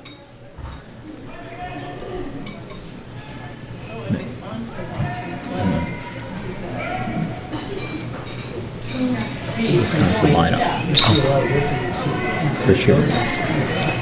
Have we on any of these broadcasts have you talked about Richard Maskell, a competitor here in the 1994 Mixed Nationals? Yeah, that's what I was told. Somebody mentioned that last night. It's an amazing thing. We've had 2 Mixed Nationals here, and at least in the last 30 years, and we have somebody who's played in both. I would have been sitting in 7th grade The ice would have been made by Clark Raven, I'm told, at that time. Oh, Clark was making that. So our head coach for junior program here at Rochester, and the first person I played Vice with was Clark Raven here at the club. Clark actually taught me how to throw a stone at the very first, beginning of the season member meeting, how to get set in the hack. Essentially, what you're basically all you're trying to do to get a stone on the end. So I call it the Raven delivery. Absolutely, and he's had a huge influence over many, if not the vast majority of players here at the club. Teaching strategy, teaching form. Certainly one of the most important people here at the Rochester Curling Club. I've since become uncoachable. And it's no longer a Raven delivery. Well, a nice shot there. Nice shot to sit two behind the center guard for Team Wisconsin. But now we're going to look at a straight run back for Bella Hagenbaugh, trying to run this just on the low side and run that back. It looks like it's probably just going to be a straight peel. Might catch the stone behind it. Just a straight peel. Nothing wrong with that right now. And now going to be a Wisconsin stone up there. So pretty nice end going here for Team Rowe with two just off the center line and putting up a guard. But on the left side of center, as we're looking at it, but the right side of center's thrower looks at it, they're never going to be able to guard everything against a right-handed shot. Right-handers are going to be able to see more of anything that is partially buried from where they're looking. Yeah, and I'd imagine that at minimum, unless something changes, they're going to have a draw to the button right. Yeah, Jed has preserved half a sheet. When I skip, I try to think of, can I have the whole 4 foot open, or if I can't, can I have half a sheet? He's got that for sure. Yeah, nice position here. Nice position here with the guard for Tony Paisley. It is lined up exactly the way they wanted it to be. But now trying to clear at least one of the stones in the house and play a double here. Second shot for Bella Hagenbaugh.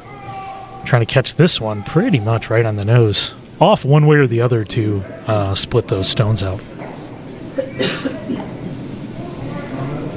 Oh, it looks good. Looks real nice. And it's going to go over the top, so straight peel. That's your garden variety 8-second peel. Oh, yeah. Real nice and clean, beauty all the way down. So we're going to play the same shot again, throwing that guard just off the center line.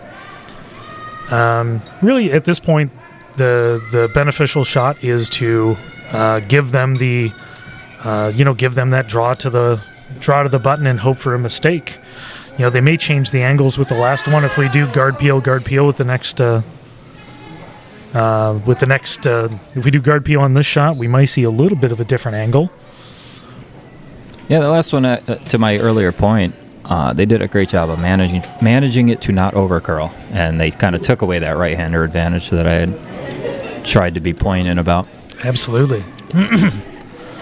So now all about position. Want this to just curl over the center line. And it's looking like it is going to swing over real nice. And just about where they called it, maybe a little bit deep, making this double a lot easier. So now only about a 2 foot run. Yeah, he can run double, and he can even roll his shooter over to the 4 foot line. Interesting handle choice. I think if I was going to try to do that, it'd probably come with an out turn. Yeah, I think I think it's possible he might be playing the triple here with the kind of weight that he throws. You're right on the triple. I think he's going to leave his blue in front of the house. Not sure he necessarily cares even if he gives a steal of 1 in this situation. Right? It's again running the clock out. He's calling a running play with Absolutely. 5 minutes left in the game. Yeah, so I think we're going to see some real zippy weight here. Bob's going to try to get a hog-to-hog on this and see what Jed Brundage is throwing with his first. And here this it comes. is big weight. Bing. And real big weight and actually just looking like a clean peel. 6'4", folks. 6'4". Bing bong. Yeah, and that's about as heavy as you really ever see people throw. I think that's pretty close to one of the fastest I've ever seen in person. I think the only one I may have seen throw faster was somebody we had played against in club playdowns a long time ago. He had thrown some wildly heavy shots. I forget his name. His name was Mike Stefanik. Mike Stefanik. I saw some monster weights that he used to throw. I think it's the only person I've seen throw in person heavier than that could throw with any sort of accuracy. I did see Jason Gunlickson at the Briar in Kingston last year, so that would probably be number one. But Yeah. Jed's getting into gunner territory. Yeah, that's really something to see that. So at this point, now it's trying to decide where you want to end up with your last shot without the hammer. It looks like they are going to throw that same guard.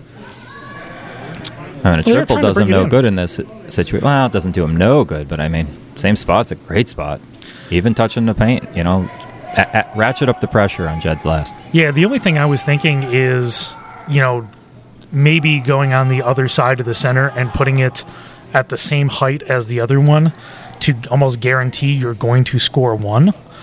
But I think at this point, scoring one isn't much help. You really want to try and grab a two. Boy, the triple might be a blank now. Yeah, so this is, we've been talking all in about the possibility of drawing to the pin on the intern side, and after that huge weight we saw Jed throw, we're now going to see that to try and get the triple and blank here in the sixth. Big shot for Jed Brundage. I just hope somebody stands in front of the hacks. Yeah, we don't want to see any fractured ice back there. The gentle giant on your screen is Patrick DeForest, one of our on-ice officials. I don't think he's in a position to stop this thing. And I hope it doesn't knock Tony Paisley over. And it looks like it is going to Bing, bing. over-curl Just a little two. bit. Ooh. And it is going to be a steal of one for Team Rowe here in the sixth end. But that's almost a win for Mr. Brundage. Absolutely. So it's going to be 6-3 going into the seventh. Brundage with the hammer. And we're going to take a brief break, and we'll be back with curling action here on Sheet C at the Rochester Curling Club USA Mixed Nationals. Brought to you by Saint Hubert. Love it. Joe's going to be so mad I just did that. He said something about it. Huh? Still live. Yeah, I know. How do you kill it? You don't kill it? You can't. It's all the way over there. It doesn't seem to pick me up well unless I'm eating it. Joe said we can't say Saint Hubert on the air, so I didn't.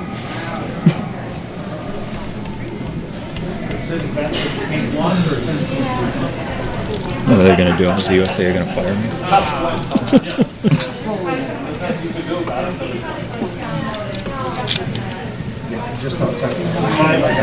We're just lucky I haven't started cursing yet.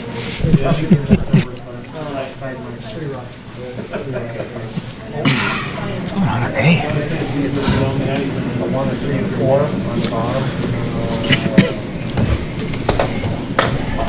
All right, we're back for the seventh end here with Team Brundage from Illinois and Team Rowe from Wisconsin.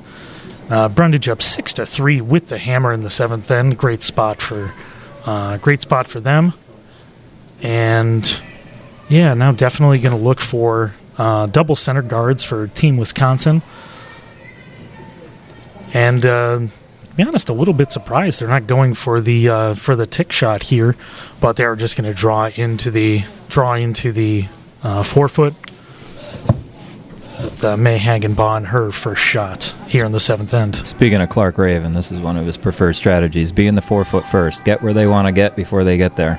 The only risk with this guy is you cannot come up short. Yeah, you definitely don't want to give Wisconsin their two guards without having thrown two shots.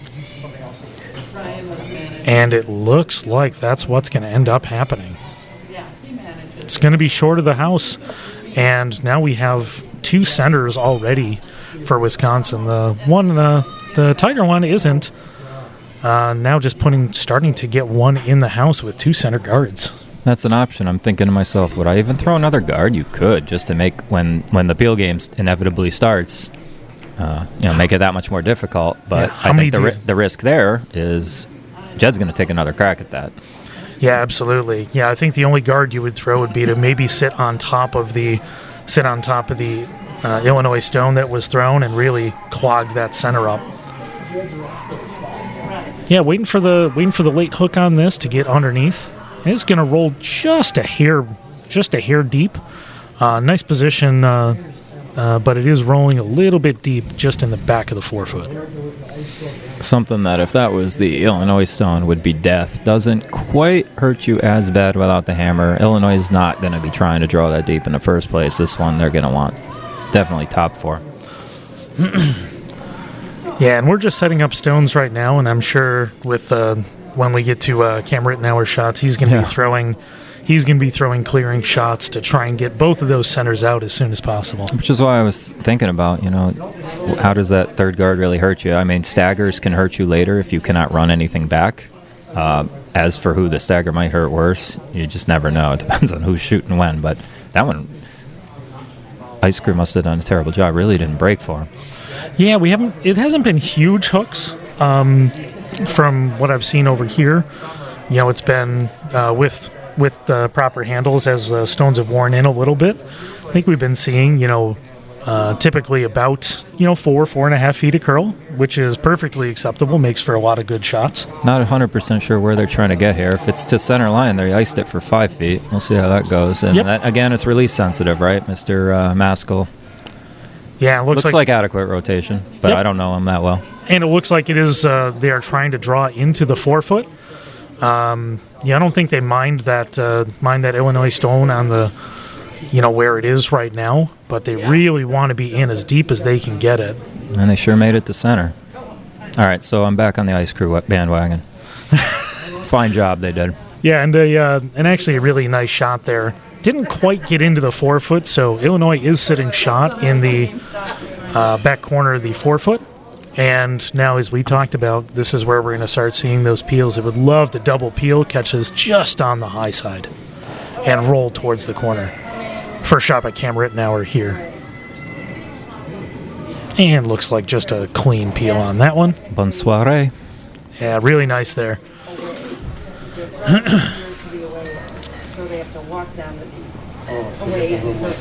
Now let's see what Jeremy's thinking. I think this is a really nice call to try and freeze on that shot stone that Illinois has in the just behind the tee line. With the kind of weight that's going to be thrown with the next 3 shots, well, really next 5 shots by Illinois, putting as many stones with backing is going to be critical to try and see if you can get another steal here. And this gets into the debate of how many do you have left? When do you intend to try to go in? When do you intend to do something about that blue? They do have 5 left. Might have thrown the guard. Yeah, and it's tough with the... Because Cam's on his way. Cam's already in the hack. This rock is 5 seconds from being done, and Cam is licking his chops. He's excited. He's got his Pro Slide delivery tool, my preferred delivery tool, thanks to Reed Carruthers. Yeah, with their exciting new team coming out this year. Very excited to watch them play. If there's one player on the tour I'd say you remind me of, Chris, it's definitely Reed Carruthers. I love Reed Carruthers.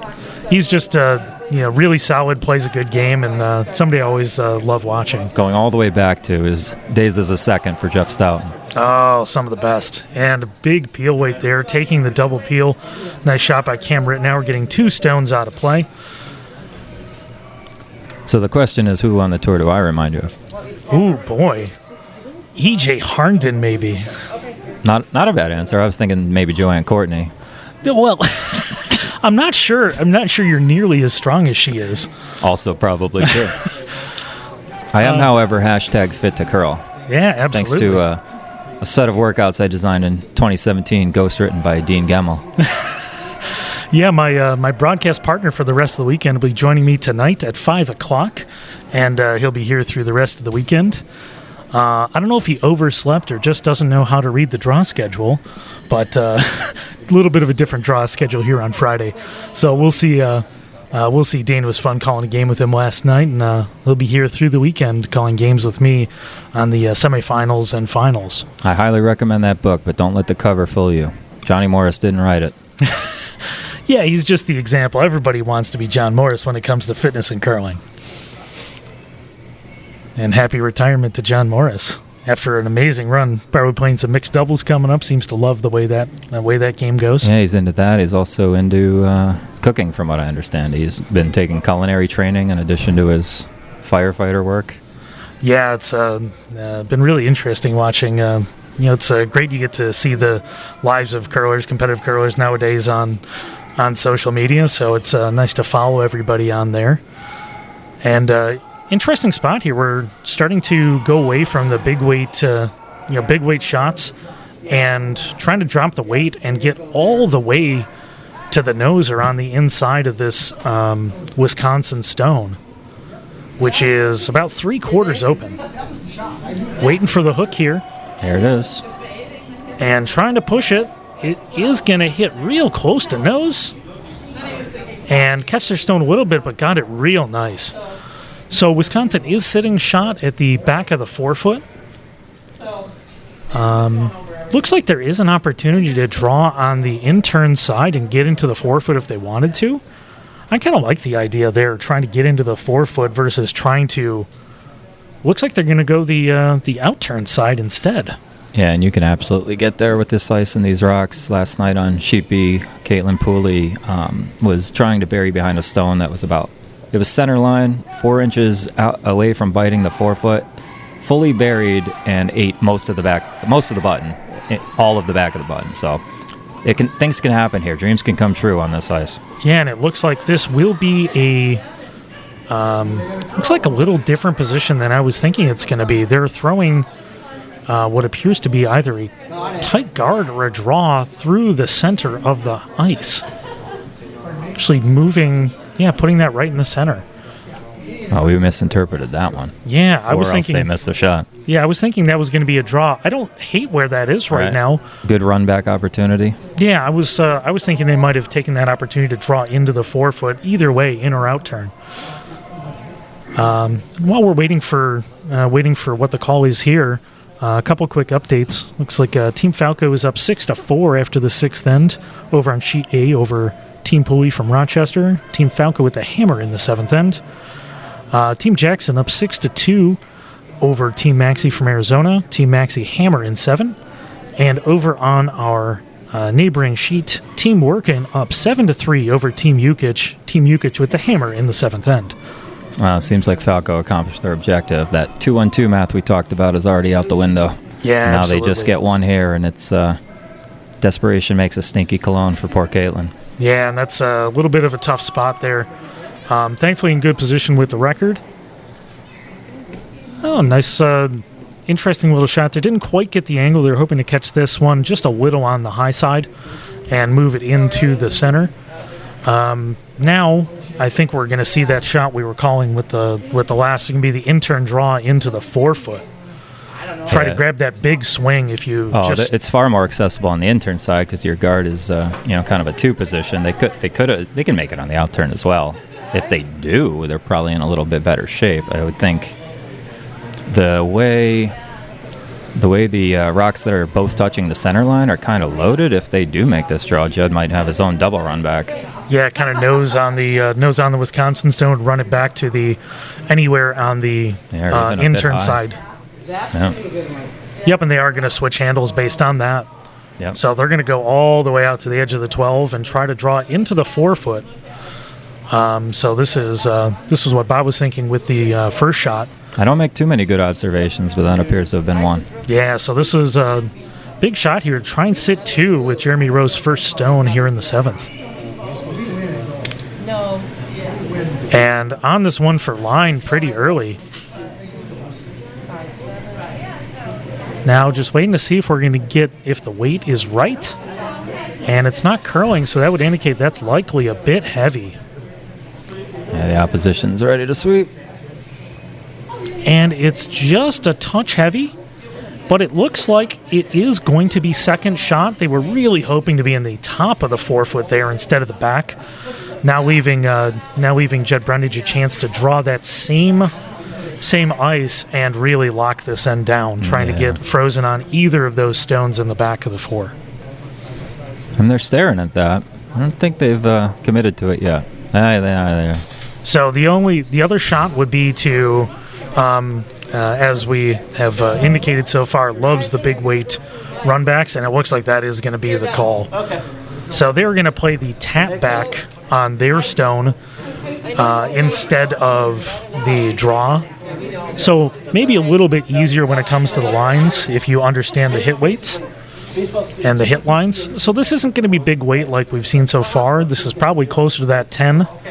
That nice clean weight, 10 or maybe a 9.5. But my guess is probably a 10 there. Yeah, the way he throws the tuck, it might. Well, yeah, 10 seems reasonable. Could be 10.5. He's not firing. This is a controlled down kind of thing. Accuracy is paramount. Really want to catch this. Really want to catch this on the nose, and Cam's on it, and that is floating just a little bit there. And it's gonna hit and roll all the way over the top, but it did. Whoa! What did it catch? I didn't quite see what that was. Caught the other blue that was on the center line, staggered behind the red. Yeah, I was not expecting that, and actually ended up with a freeze right in the pocket there. I mean, that's certainly not what was called, but couldn't really ask for a better position of stone than sitting right in the pocket there. And really no way of getting that stone out. So looks like Jeremy Rowe's going to try and just freeze on that. Yeah, and it certainly puts the steel back on. You talk about behind T-line with hammer, it's a problem. It's less of a problem when you're up 3, but it puts the steel on. The steel of 1. I mean, you cannot really design an end to steal more than 1. You're counting on misses in that situation. To steal 1 or to force is a typical end objective at this level. Yeah, and you almost got a little bit lucky with that was a miss, but got a little bit unlucky with the with that bounce and that spinning rock going right into the freeze position. Bit of an unlucky break. Yeah, but if anything was lucky for Mr. Rowe, it's that it's back at tee. He buries this. It's probably not going anywhere, and I like this line. Yeah, the line's looking beautiful. Now the question is, where does it end up? Does it over curl? And it is going to over curl, but it really needs to get in. And Brundage now sitting shot with a chance to draw for 2 and close out this game. That is a tough break. So looks like they're trying to decide if they're going to throw the in or the out. They are going to throw the in.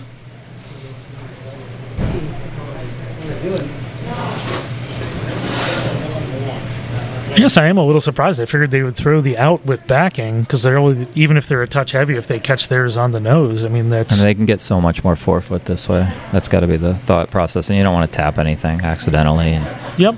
At this point, Brundage needs to catch just a piece of the button to grab 2 with his last here in the 7th.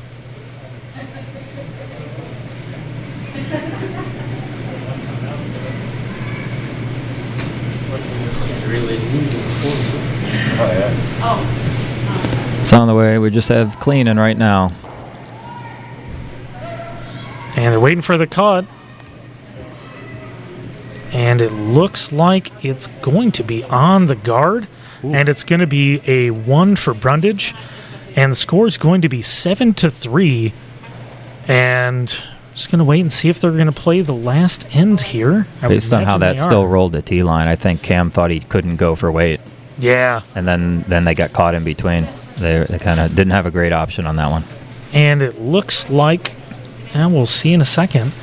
So regardless, Team Brundage is up 7-3, up 4 in the last end.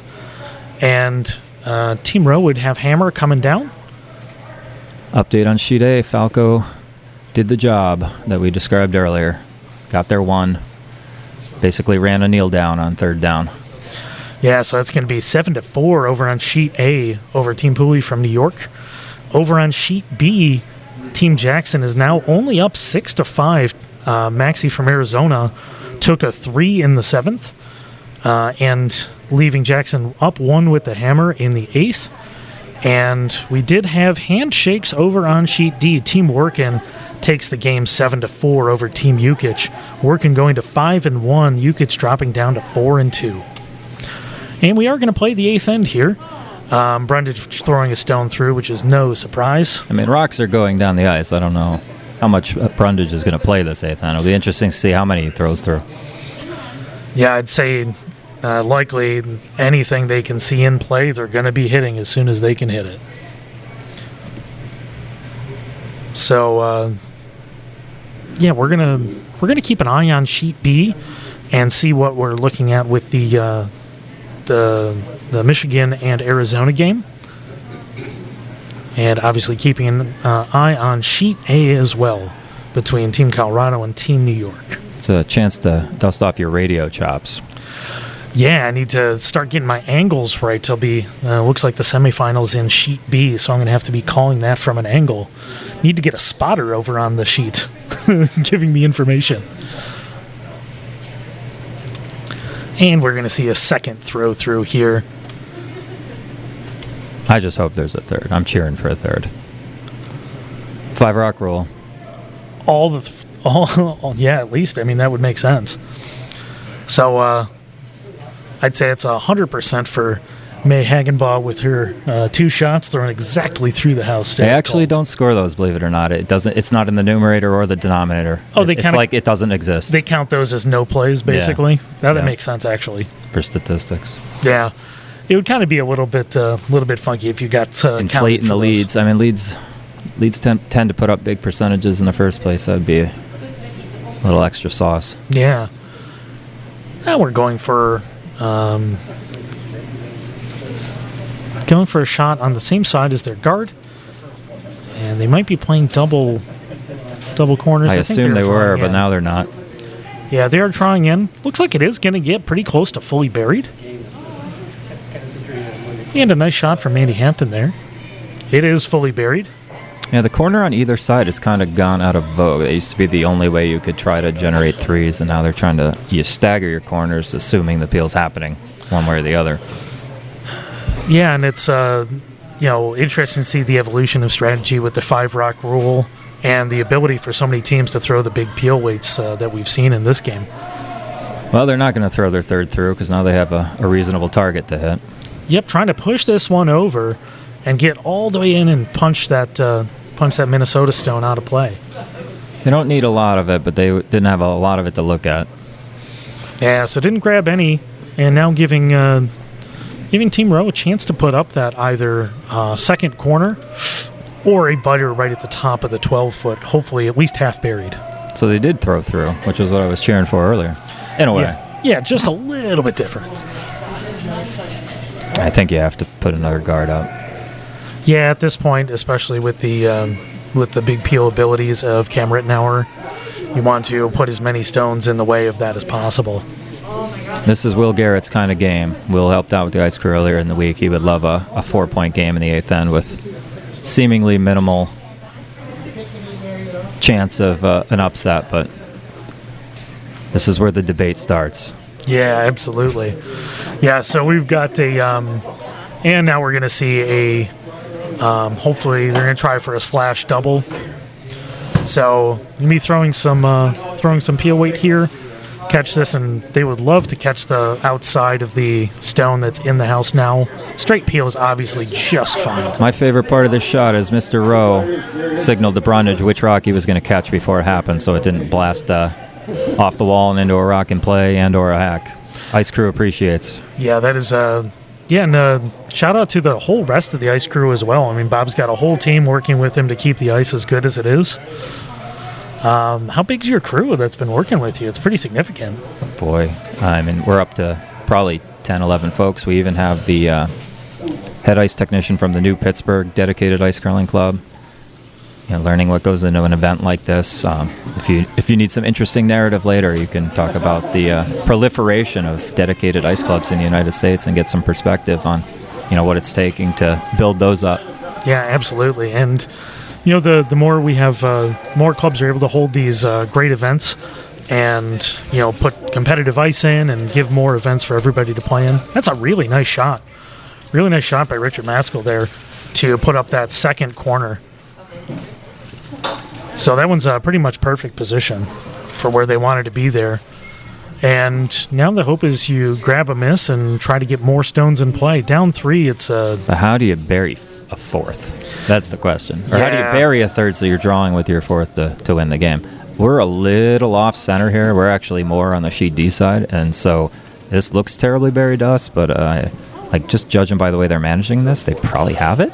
And they are taking out the second shot, and I think in a really, really good thing to leave their stone in play and be shot rock in the center. They are going to completely ignore that. The only way to get a big end here And at this point, they're hoping for a bounce and a double to try and get a 3 and tie the game. Yeah, and to score a big number, Wisconsin was hoping they'd never have to throw a takeout. Now they may, and it has to be Stone 8. There's no other way around it. Yeah, so they're going to try and put another one underneath in the corner. So first Vice rocks.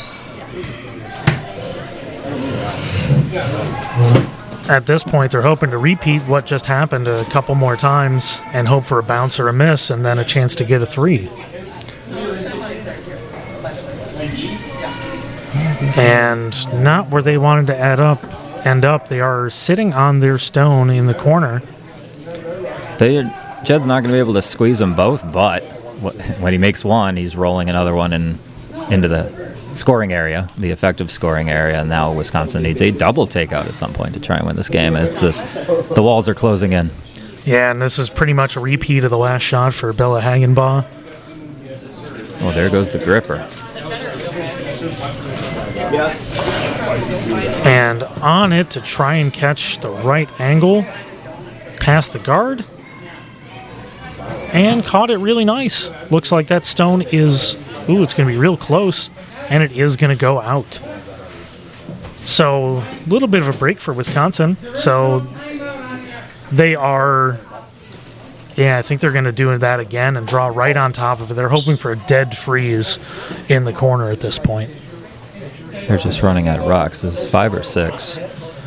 This is 6. Yeah. So second Vice rocks. So everything has to count from here on out at the end of the end. Yep. So Tony Paisley trying for a dead freeze in the corner. Sweepers are right off. Yeah, need curl, and it needs to come down a bit. And it is starting to swing real nice. That is going to bounce wide open. Jake cleans that up and it's handshakes. So we'll have a... it is my guess he's going to go after the double here. So this will be... Or just one. Like, all he needs to do is nose that. He's in... You probably don't need to be fancy and go for the double. Although I'm sure he'd be interested in that. But nice clean weight here, and...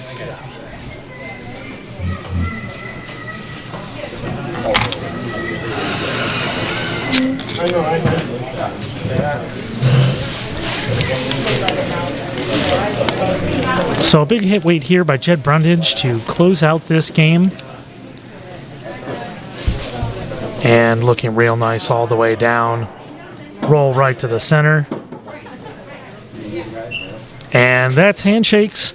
So a nice win for Jed Brundage here in this draw, bringing them to 4-2, putting them definitively in the playoff hunt. So bringing them to 4-2, and we'll take a look. So they're tied with Team Yukich now.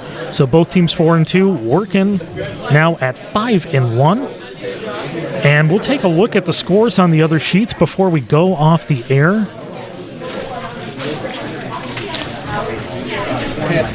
So games left in play. We've got Team Jackson from Michigan up 6-5 with the hammer on sheet B, and Team Pooley down 3 in the 8th over on sheet A, down 7-4 over with Team Falco leading that game.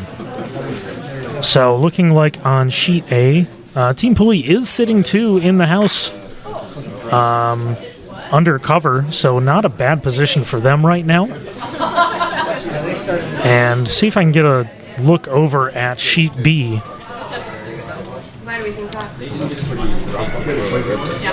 Team Jackson up 1 with the hammer, and it looks like right now Maxie is sitting 1 without the hammer underneath, and under a lot of guards. Under stagger guard with a center.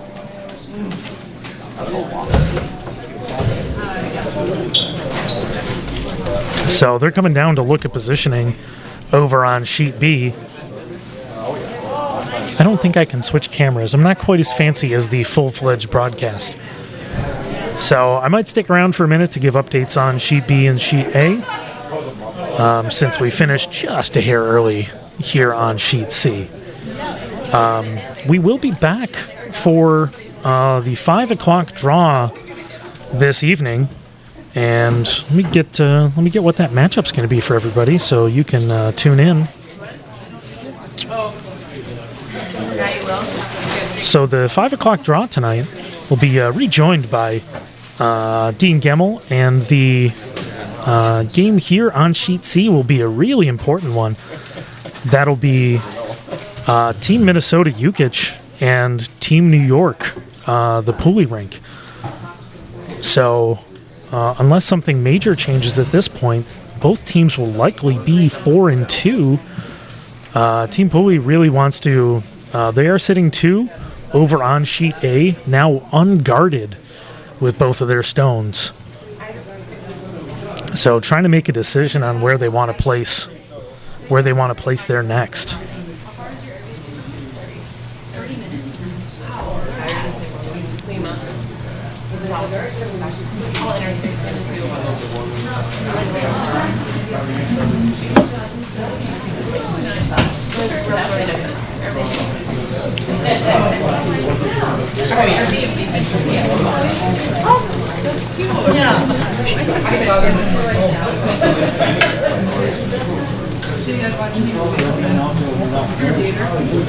You know my son John Laney?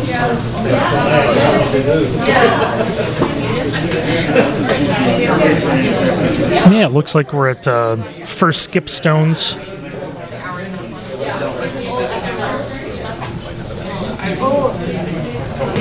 For Caitlin Pooley over on Sheet A, currently sitting 2. And they need to get a 3 to tie the game and go to extras. The Team Maxi over on Sheet B, trying to sit 2 without the hammer. And stone sliding over, and they are going to tap. Really nice sitting 2 in the 4-foot. Great spot for Fred Maxey over on Sheet B against Team Michigan. Brett Jackson. Jackson with the hammer, but Maxey sitting 2 in the 4-foot with guards in front. And radio-style broadcast over on Sheet A. Team Pooley sitting 3 in the house, but without guards. And I imagine at this point we're going to see a double from Team Colorado. Team Falco looks like a just high side hit to double stones out and close out this game. So we'll watch that stone and then probably close out the broadcast.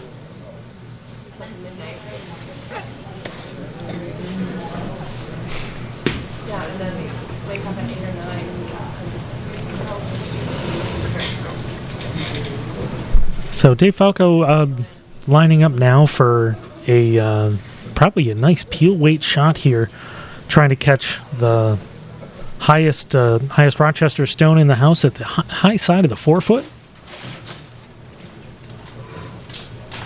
And coming out of the hack. Nice weight, probably about a 9 or a 9.5. Need to catch this about 3/4 on the high side. And they're on it for line, Lance Wheeler. And a nice sweep, and that's going to roll out. And that is going to be the game. So Team Falco putting themselves with the possibility of getting into the playoffs now. Now going to 3-3. So we have standings after this game. We have Team Workin solidly in the lead at 5-1. We have Team Yukich, Team Pooley, Team Brundage tied at 4-2, and Team Falco lurking just behind at 3-3. So we'll be back for some important games tonight, and actually a really important one on Sheet C, our featured game between Team Pooley and Team Yukich, both at 4-2. Whoever wins will guaranteed be in the playoffs. So great lineup for tonight, so join us at 5 o'clock here on TESN. I've been Chris Lindstrom, and I'll be joined this evening by Dean Gemmel for the broadcast.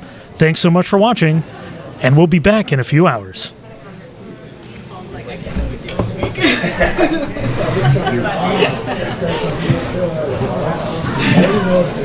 right?